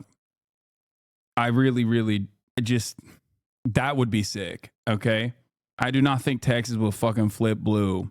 I think that there are enough blue enclaves in the state and enough like annoyed voters against Ted Cruz that like already could have some motion. I don't know. I mean, he's just like this is yet again more so about how awful Ted Cruz is in general, but who knows? To inspire people to know that their aspirations and their ambitions can and will be achieved. With less than 2 weeks until Election Day, Harris off the trail amid another media blitz, joining CNN for a town hall tonight after Trump refused their invitation for a second debate. Instead, the campaign deploying some of its heaviest hitters to key battlegrounds. Former President Barack Obama out with her running mate Tim Walz in Wisconsin and joined by rapper Eminem in Detroit. We do not need to see what an older, loonier Donald Trump looks like with no guardrails. America's ready to turn the page. We're ready for a better story. Michigan, we are ready for a President Kamala Harris. Now tomorrow in Atlanta, Harris will be out on the trail with Obama for the...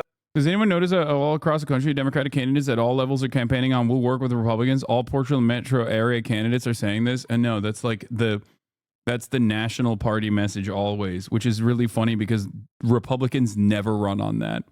Across the board, Republicans are like, I will never work with the Democrats. They are all pedophile vampires that want to fucking suck up your spinal fluid so they can live forever. They want to microchip you. They have microchipped you already. You're gay now. You're gay and autistic because they gave you a vaccine.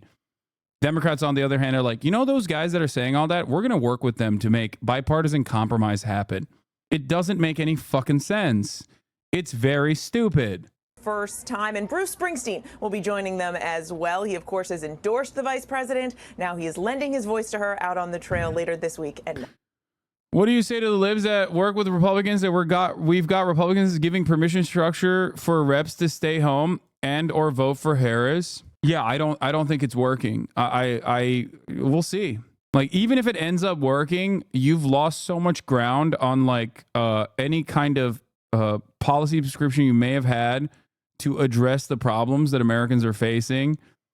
But even if it does work, it's like so in the margins. Like, this is such a marginal victory over a guy who is genuinely disliked. It just doesn't make any fucking sense. Next, George. Mary Bruce, thanks. Thank you, Madam Vice. There's a full interview that she did with NBC News Now where she had a couple good pop-off moments. But before we get to that, here is Harry Enton. I tend to think the so-called Democratic panic is quite overblown at this point. Harris still has a very clear path to 270 votes. The polls show Harris basically even, if not slightly ahead in the Great Lake battlegrounds. And she still has potential backup in the Sun Belt path.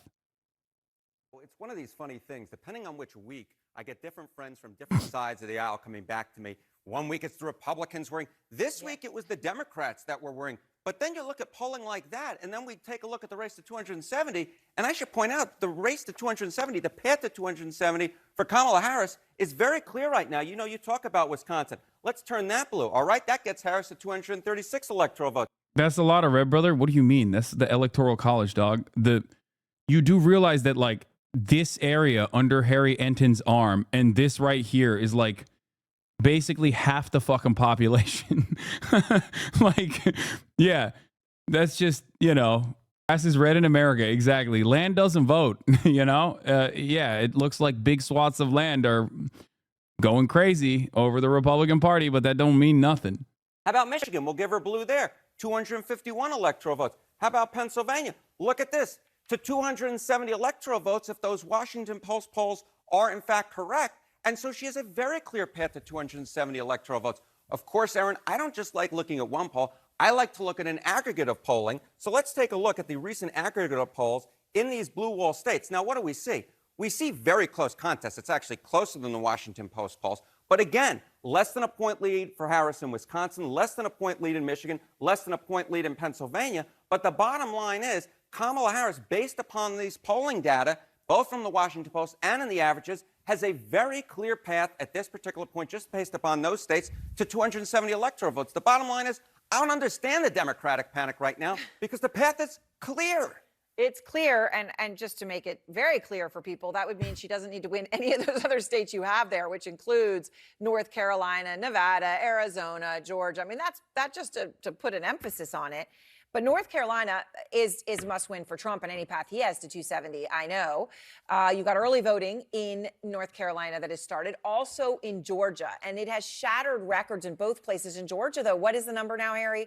More than 1.5 million? 1.5 million. Yeah. Okay, and I had seen somewhere that it's double-digit percentage point, double-digit of who voted before. It could be 13% or so already of the electorate. I mean, those numbers are pretty stunning. We just have to trust that the polls aren't underestimating Trump like they have in the last two elections. I mean, dude, they have adjusted so much that people literally claim that the polls are firmly adding on like 2 points on Trump's side. Like even reputable pollsters. I'm not talking about like the fucking obvious ridiculous pollsters. There's a lot of junk polls out there that are like Trump's doing gangbusters, right? Like I don't care about that shit. But I do think that pollsters have basically tilted the scales in Trump's direction pretty aggressively. At least they admit it. They admit that they're doing that. It's not like they admit that they're doing that due to the fact that they failed in 2016, especially. If you want my annoying suburb math, Texas is trending in the right direction. Biden lost by 600K, and these counties in the picture are worth 300K votes. Just off natural swing, persuasion, people moving in, etc. Texas is viable, if not this year. I do not believe that Texas is viable this year. We'll see what happens if the Democratic Party changes dramatically in the way that they communicate a message in other elections. I do not believe that Texas is viable this year. Michigan, new Quinnipiac poll showing Harris at 49 and Trump at 46%. Wisconsin at Harris 48 to 48. Yeah, Wisconsin is not looking great and hasn't looked. Was fake 2 weeks ago, now the best poll ever. Trump was up +3 2 weeks ago in this poll. See, I told you Texas libs are crazy. No, it's not wrong to assume that Texas will inevitably get bluer and bluer, dude. Like, this is what happens when people move into your fucking state and you just are forced to live around other people, okay? That's not that shocking. It literally happened in fucking Georgia too. It's not that shocking. It's just that it still has a long way to go. And beyond that, I think a lot of people fail to recognize that the communication strategy has to change, especially for Texas. New UAW poll shows members' support for Harris growing significantly in battleground states. Union members in key swing states, Michigan, Pennsylvania, Wisconsin, North Carolina, Georgia, Arizona, Nevada. Harris leads by 22 points.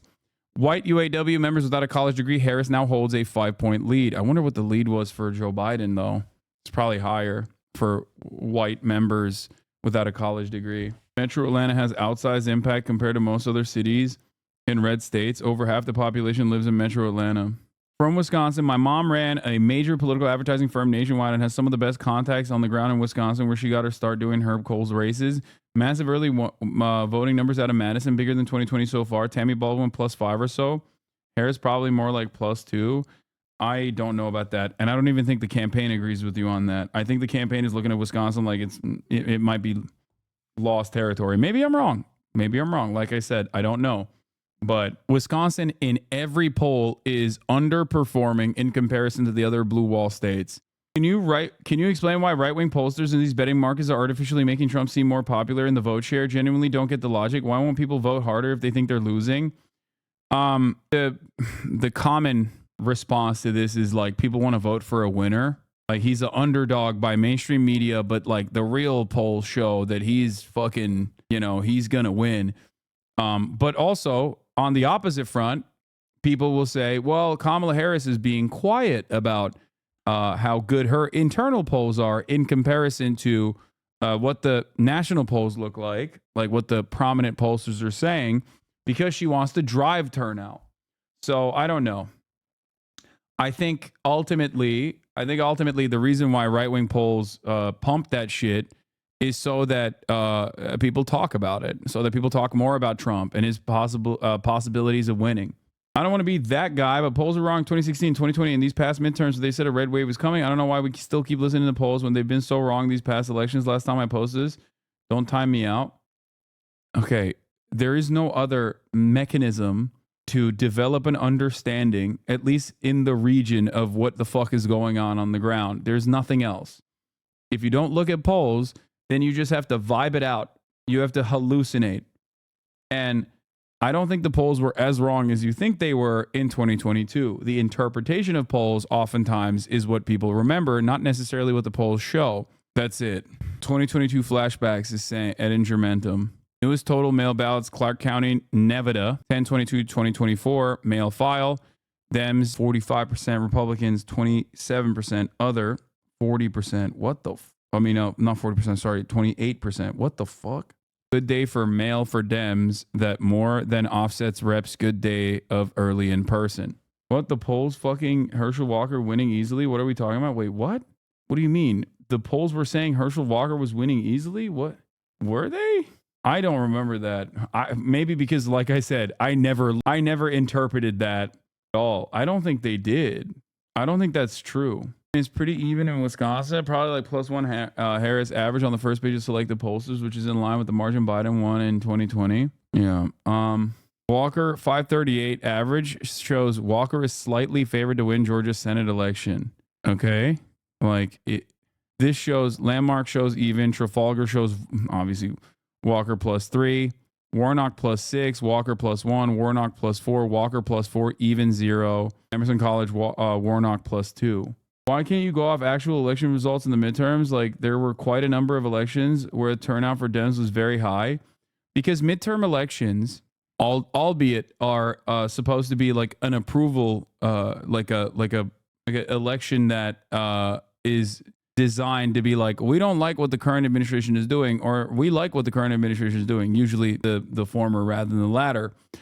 Having said that, midterm elections, people that participate in the midterm elections are high propensity voters. Okay. And Democrats have definitely captured the attention of a significant number of high propensity voters, like likely voters that go out and vote all the time. Okay.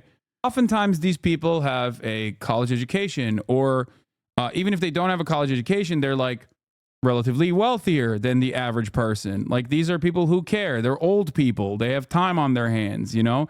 They don't have like a traditional 9-to-5 wage job. This doesn't mean that there aren't people that are outside of what I'm describing that vote in the midterms, but they have a higher likelihood of voting.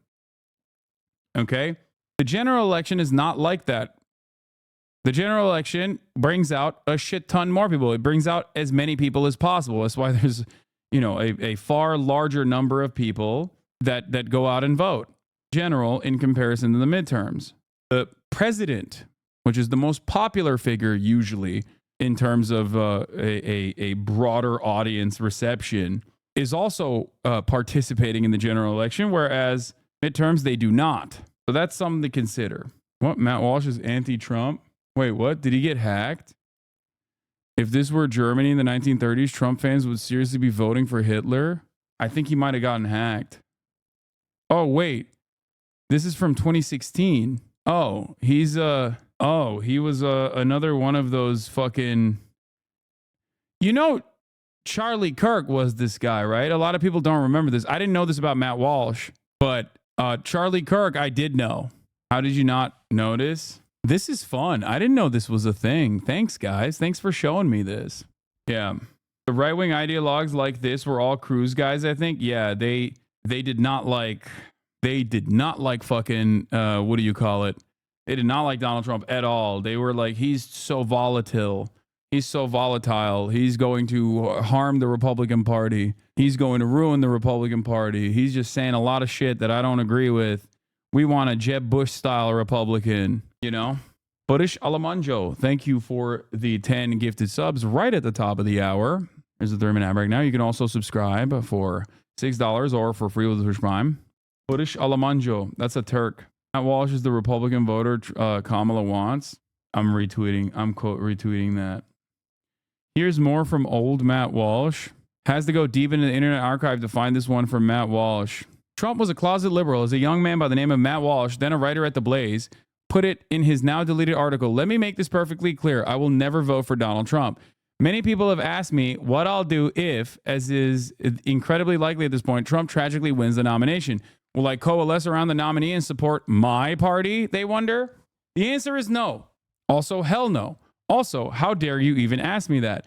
I've spent months calling Trump what he is, a con man, a tyrant, a pathological liar, a flamboyant despot, a fraudster, a big government liberal, progressive in a very poorly fitting and unconvincing conservative costume, a Planned Parenthood apologist, an unrepentant philanderer, a crook, a creep, a fascist with a spray tan, a reality TV Mussolini, a Caligula with bad hair, etc. How could I possibly vote? Dude, he was doing the Mango Mussolini shit, dude. He was so fucking lived up. But also, he was more conservative than Trump. Like, you do realize, like, the shit that he hated about Donald Trump was the reason why Donald Trump won in 2016, which is the reason why people objectively thought that Donald Trump was more moderate than Hillary Clinton, something that many people forget. Like, we always hyper-focus on his, like, insane rhetoric surrounding Mexicans and shit. On a lot of other issues, Trump tracked as a moderate figure in comparison to the Republican Party. This is part of the reason why some Republicans hated him. How could I possibly vote for a guy who I've just described this way? How could I possibly unite around this man when I've spent months correctly observing the fact that he's a scam artist who lies about everything, including his opposition to illegal immigration? Moderate on what? Donald Trump was pro-LGBTQ. Okay? Donald Trump was pro-LGBTQ, pro-defending social safety nets, never fucking brought up like deficit hawking, anti-war, okay? Like, these were all things, like, and before you say, well, he says the opposite of everything. Yeah, he does. He's a fucking con man. He is a grifter. But the way that people saw him, which were all lies, by the way, but the way that people saw him was that he was objectively more moderate on these issues than many of his Republican counterparts. What is this? I went to Trump Burger today. Wish you were there. One of the worst burgers I've had, Lamau. I saw a content creator also do this, and he said it was shit. It was all bun, no meat. Not sure if this lib shit, but I'm seeing rumblings about something big coming for Trump soon. It seems like it's lib shit. But it doesn't even fucking matter. Bernie and I have been doing this work for a long time, even if we don't look it. Together, we've made real progress. $35 insulin for seniors. $35 inhalers for asthma. $1,000 yearly cap on drug costs for seniors. We're showing how healthcare should be a right, not a privilege. More of this, please. Here. Bernie and Biden fanfic must be nice for seniors. I mean, yeah, that's the only people that we're keeping alive, okay? Why? Because they love voting. They fucking love to vote. That's the only thing that seniors do. They vote to ruin this goddamn country and ruin any fucking future prospects with their antiquated ideals, okay? And they will live forever. That's it. Get ready, okay? There's just nothing. There's nothing else you can do about it. Old people like two things, which is fucking unprotected, okay? Spreading STDs as a consequence of that, and voting. Those are and voting for the worst, most fucking radical, most right-wing policy possible. Unless it's about, like, you know, social safety nets that pertain to their existence, then they will tilt like a goddamn Maoist, okay? They'll be pushing for a fucking cultural revolution in America if it means that, like, their Medicare is intact, okay? Let me fucking tell you, they love their social safety nets, but they also love talking about how much money we're spending. That son in the nursing home, oh yeah, it goes hard. It goes fucking hard, dude. The Justice Department has sent a letter to the Elon Musk super PAC warning that his daily 1 million giveaway to registered voters in swing states might violate federal law. Sources tell CNN it's illegal to incentivize registration with cash prizes. Wow. It turns out we have a fucking Justice Department. That's crazy. What a shocking state of affairs, dude. I can't wait for these fucking dipshits to turn around and act like this is lawfare again. They're attacking us for doing illegal shit. Why did you snitch again, Hassan? I did. Just like I control Twitch, I also control the FEC, and I also control the DOJ. Yeah, I'm the one who knocks. I'm the one who controls everything, okay? Remember when I snitched on Aiden Ross and then Trump had to give back the fucking Rolly that Aiden Ross was giving him as an illegal donation, and then everyone yelled at me? And then I said, it seems like Elon Musk's $1 million giveaway might be illegal, and now the DOJ is saying that as well. It's because they're locked in. They are watching the Hasanabi broadcast. They're all subscribed. Top of the hour or bottom of the hour, doesn't fucking matter. They're all they don't want to miss a moment, you know? I am Merrick Garland. Yes, Merrick Garland is in the chat.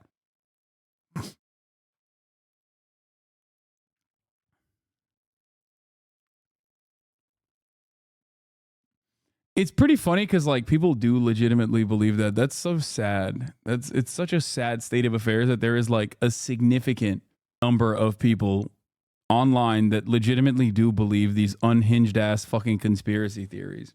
Anyway, CNN has reached out seeking comment from Musk. Several email addresses listed on the Super PAC website. The group's treasurer and Musk press team, the Justice Department, declined to comment. We want to try to get over 1 million, maybe 2 million voters in the battleground states to sign the petition to support the First Amendment and Second Amendment, Musk said in announcing the sweepstakes at a Trump campaign event in Harrisburg, Pennsylvania. We are going to be awarding $1 million randomly to people who have signed the petition every day from now until the election. Remember when Super PAC laws existed, like, or there was some level of like restriction in terms of like what a Super PAC could do as far as like communicating directly with the campaign? That's also not even the point of contention here, for the record, because that also is illegal. Okay, like you can't as a person who runs a Super PAC directly talk to the president. It's supposed to be. Super PACs are supposed to be about certain issues. They could even be about like one candidate that they like. But what they can't do is operate with unlimited donations, okay? Dark money, unlimited donations. That is directly a additional war coffer, a war chest for the candidacy that directly communicates with the candidacy every single fucking day. Now, of course, that's what it looks like on paper, and nobody gives a shit about that. PAC actually stands for person able to chat, in parentheses, with the president. Yeah. The fact Elon thought he'd get away with this, I don't think he cares. I think he wakes up every day and goes, I'm a billionaire. Everybody thinks I'm brilliant. They don't. Okay? He's only surrounded himself with people that say that. And also, I'm untouchable. And honestly, kind of, that is kind of true. Like, he is kind of untouchable. When you are a billionaire, you are untouchable. So worst case scenario, this is illegal and the DOJ says, hey, you need to cut this shit out. Now he doesn't have to spend $1 million every fucking day. Great. No, that's it. So what are you looking for in Georgia? Yeah, what am I looking for in these states? I mean, look, I think we're going to have a very close race in Georgia. Look at this. We got a point lead in the polls there for Donald Trump, well within the margin of error. Less than a point in North Carolina. 2-point lead for Donald Trump, again, well within the margin of error in Arizona. Less than a point lead for Kamala Harris in Nevada. So, even if we gave, Donald Trump, say, Wisconsin, Michigan, Pennsylvania, you can still, in fact, get Kamala Harris to 270 by giving her North Carolina, Georgia, Arizona, and Nevada. Okay, that is a far less likely pathway to 270. Like, that's some crack cocaine shit, okay? That is, what the fuck? Yeah, okay. So again, I don't understand this Democratic panic, Aaron. All right, so you don't Okay. understand it, and yet, so you've been looking around for reasons since it doesn't seem to add up. Yeah. And I know you have found something that has nothing to do with Harris that may account for it. Yeah. Angry if opposing candidate wins. Harris voters, 52% would be angry if Donald Trump won, compared to just 42% of voters who would be angry if Kamala Harris won. I think Democrats feel like there's a lot more on the line in this election, and that's why they're panicking, even though the polls at this point say, Kamala, por favor. Yeah, we're gonna talk about Israel in a second. Actually, not even in a second. We'll talk about it now.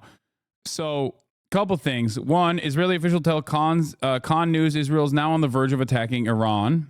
That's number one. And number two, before we get to the Kamala Harris interview, Los Angeles Times won't endorse a presidential candidate for the first time since 2008.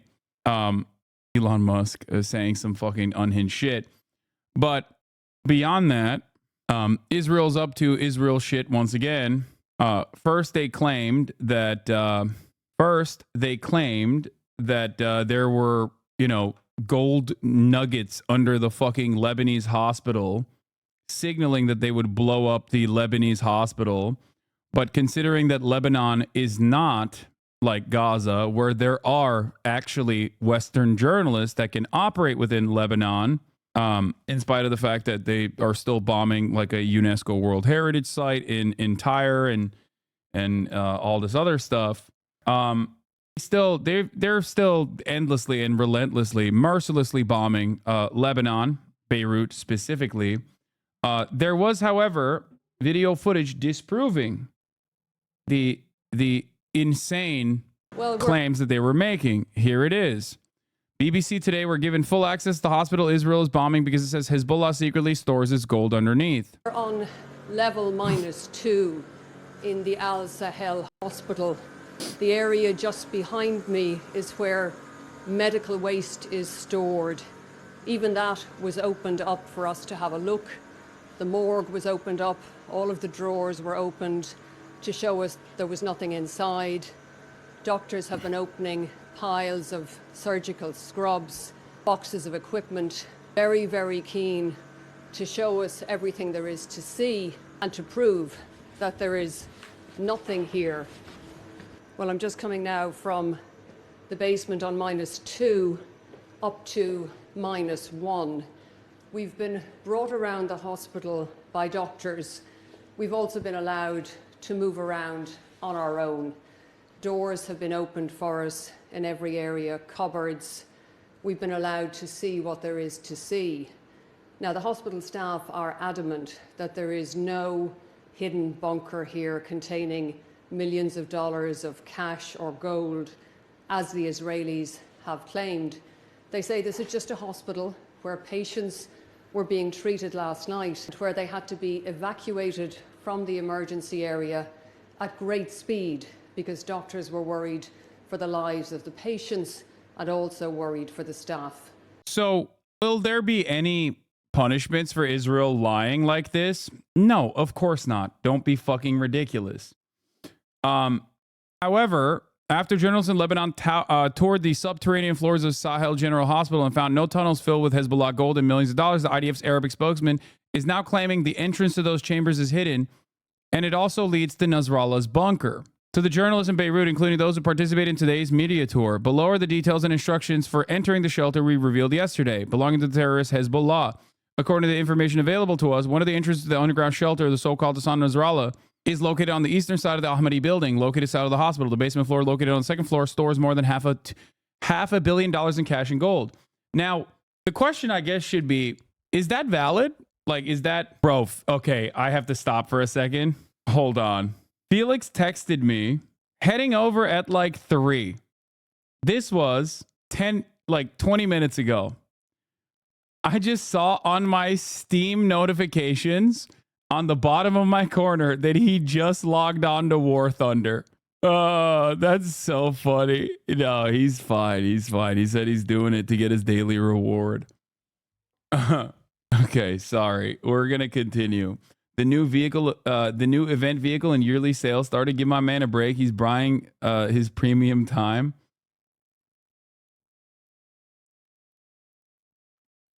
Anyway,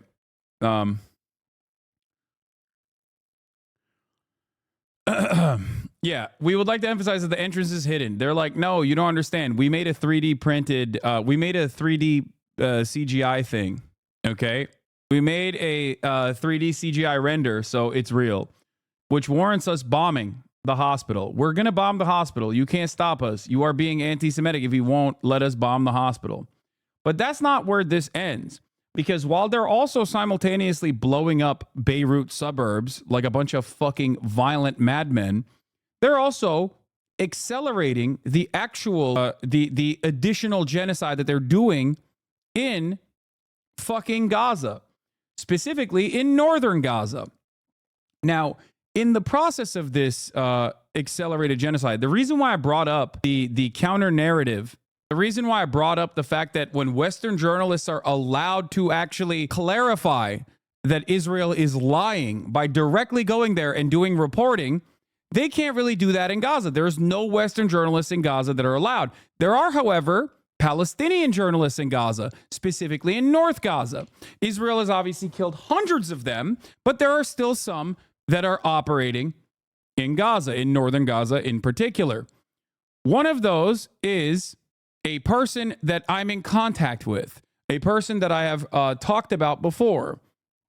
Israel has now basically put out a hit on 6 of them, okay? 6 of the remaining journalists, Al Jazeera journalists in fucking Gaza, North Gaza in particular. I said, this is a hit list. Israel's preemptively trying to justify assassinating the likes of Hossam Shabbat, who was one of the few brave reporters left in North Gaza to cover Israel's ruthless campaign of famine and genocide, which Biden offered a 30-day red line to. You know what happens when they do this. Khalil Sayegh says, dangerous development. The Israeli military claimed that 6 Al Jazeera journalists were discovered to be operatives of Hamas or Islamic Jihad. However, the IDF has not published any evidence to support this claim, stating it is based on intelligence. This is dangerous development and likely a first step towards targeting the few journalists still active in Gaza. Okay? Just understand what the fuck is going on right now. Okay? Here is, ironically enough, an IDF veteran who is the Times of Israel's military correspondent, Emmanuel Manny Fabian, who is basically repeating this propaganda that he knows will cause journalists in North Gaza to be executed by the Israeli state. The IDF says it has uncovered documents in the Gaza Strip that it claims reveal that 6 Al Jazeera journalists are operatives in the Hamas and Palestinian Islamic Jihad terror groups. The journalists named by the IDF are Anas al-Sharif, Ala Salameh, Hossam Shabbat, Ashraf al-Sarraj, Ismail Abu Omar, and Talal al-Arouki. According to the IDF, al-Sharif was the head of a rocket launching squad and a member of the Nukba force in Hamas's Nusayrat battalion. Salameh was the deputy head of the Shabura battalion's propaganda unit in Islamic Jihad.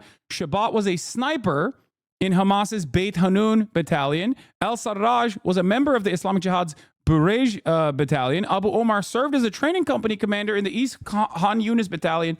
What if I told you literally every Israeli journalist was a soldier? Of course. We know that already. That's why I brought up the fact that obviously IDF veteran Emmanuel Manny Fabian saying this makes it additionally weird. You know? IDF veteran and now Times of Israel military correspondent Emmanuel Manny Fabian saying this is extra weird. Anyway, Omar served as a training company commander in the East Han Yunis battalion, and he had been wounded in an Israeli airstrike several months ago, and Al-Arouki was a team commander in Hamas's Nusayrat battalion. The military releases the documents, which it now says shows personnel spreadsheets, lists of training courses, telephone books, and salary documents. It says the documents unequivocally prove that the journalists functioned as members of Hamas and Islamic Jihad's respective military wings. These documents are proof of the involvement of Hamas terrorists in the Qatari media network Al Jazeera, the IDF says in a statement. They're doing this because they want to assassinate them. They're doing this because they are putting a hit out on them. Okay? That's why they're doing this. Just so you understand. They've killed almost all of the Palestinian journalists in Gaza. There are very few that remain. IDF says that the named journalists are spearheading the spread of Hamas propaganda on Al Jazeera, especially in the northern Gaza Strip. Why especially in the northern Gaza Strip? Specifically because the northern Gaza Strip is where they are pummeling. They are currently starving the North Gaza Strip. One of the things that Hossam has done time and time again is speak out against the lies of humanitarian aid being received by the people. Here is one of his last reports. Northern Gaza is being wiped out completely. The north is now being entirely evacuated, and in the late hours of the night, the occupation army is forcing thousands of families from displacement centers and their homes to leave and flee via Salah al-Din Street. In these late hours of the night and in this severe cold, people are now sleeping on the ground, with the sky as their only cover, sitting on the roads now, on Salah al-Din Street, not knowing where to go. After the displacement centers have become overcrowded with displaced people, families are now, at these late hours of the night, on the streets and the roads after 19 days of siege and extermination. People are now on the streets, not knowing where to go or where they will sleep tonight. I don't know what to say, but the Committee to Protect Journalists is ringing the alarm bells once again. The Committee to Protect Journalists is aware of the accusations made by the IDF against several journalists in Gaza, accusing them of being members of militant groups. Israel has repeatedly made similar unproven claims without producing credible evidence. After killing Al Jazeera correspondent Ismail Al-Ghul in July, the IDF previously produced a similar document which contained contradictory information showing that Al-Ghul, born in 1997, received a Hamas military ranking in 2007 when he would have been 10 years old.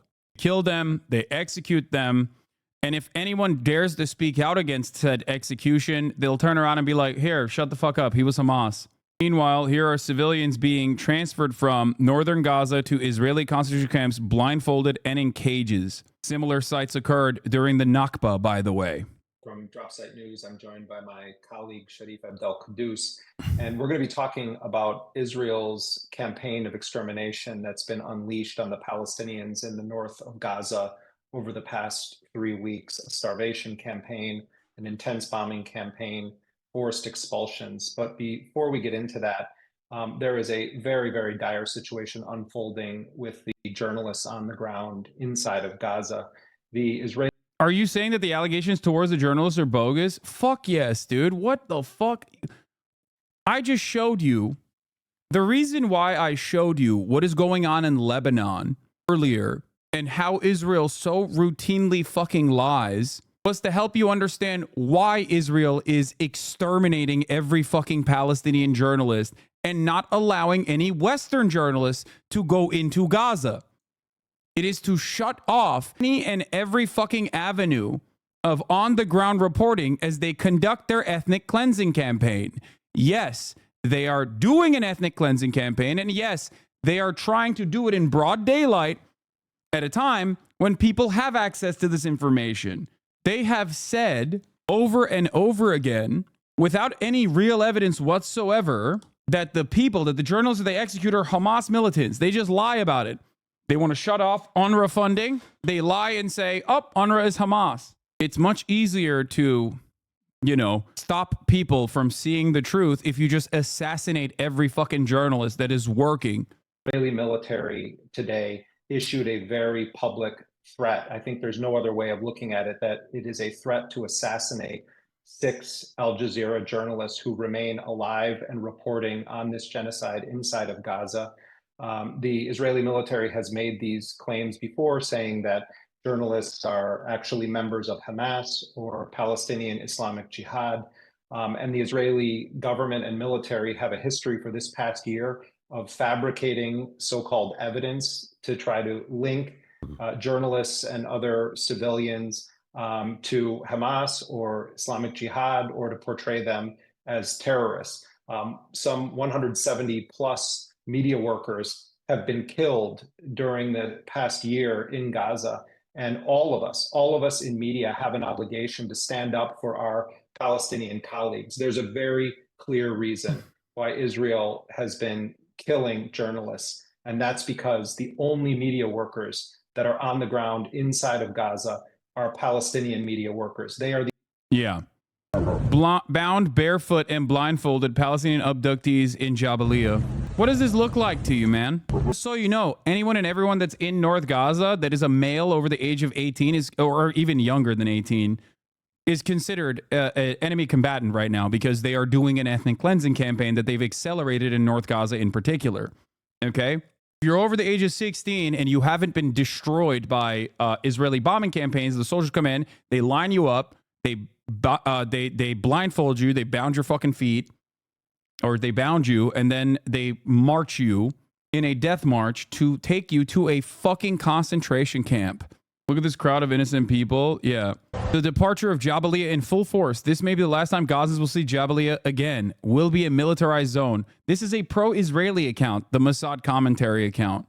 So you understand, they're celebrating this. They are fucking celebrating like images, horrifying images that are identical at this point to fucking the Holocaust. Okay?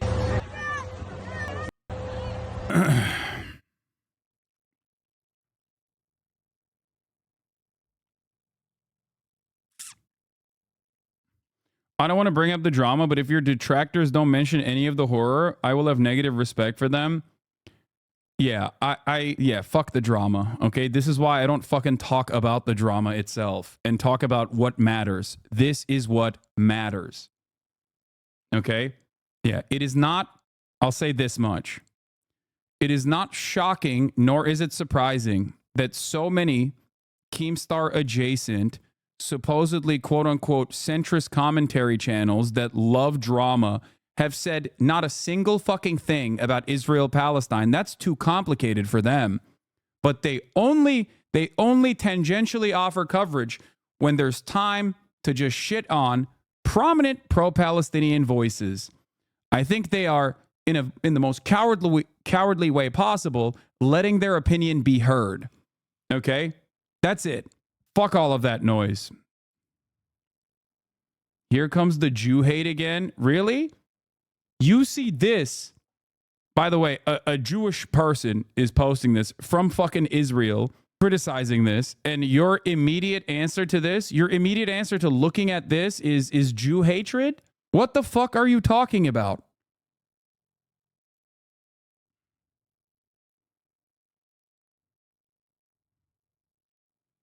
What the fuck does this have to do with Jewish people? Nazis look at this and go, Jews are responsible for this. And it seems so do ultra-Zionists. So do Zionists in general.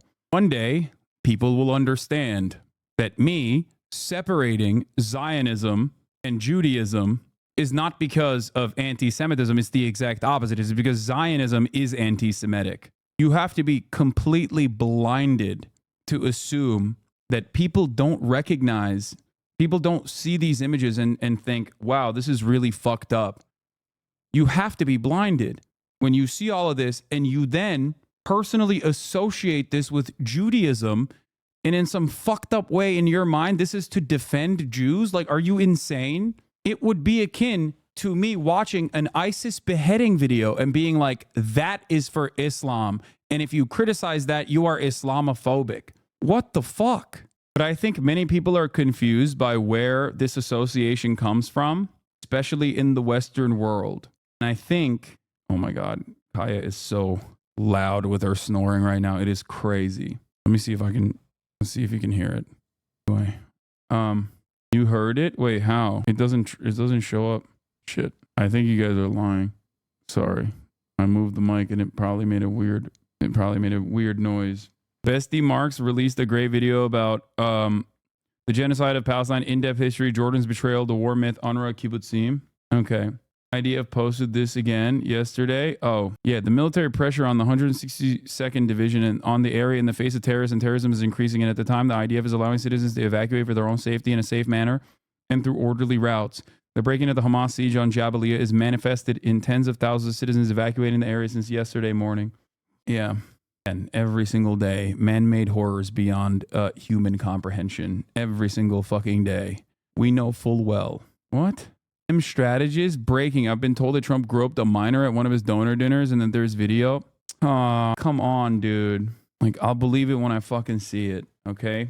Imagine trying to deplatform American Arabs at the same time as the genocide when people talk about your silence. So you think anti-Semitism, okay, we can condemn both things, my dude. I just, it's fine. It's just not, don't fucking cover this from the drama angle, okay? Like, it's so stupid to offer any sort of credence. Anyway, this is the Israelism documentary. It was produced, or it was published by Watermelon Pictures, by friends of the show, okay? And it's very good. It's very good in terms of like explaining the social conditioning that occurs for young American Jews in general. Okay? And I want to watch this.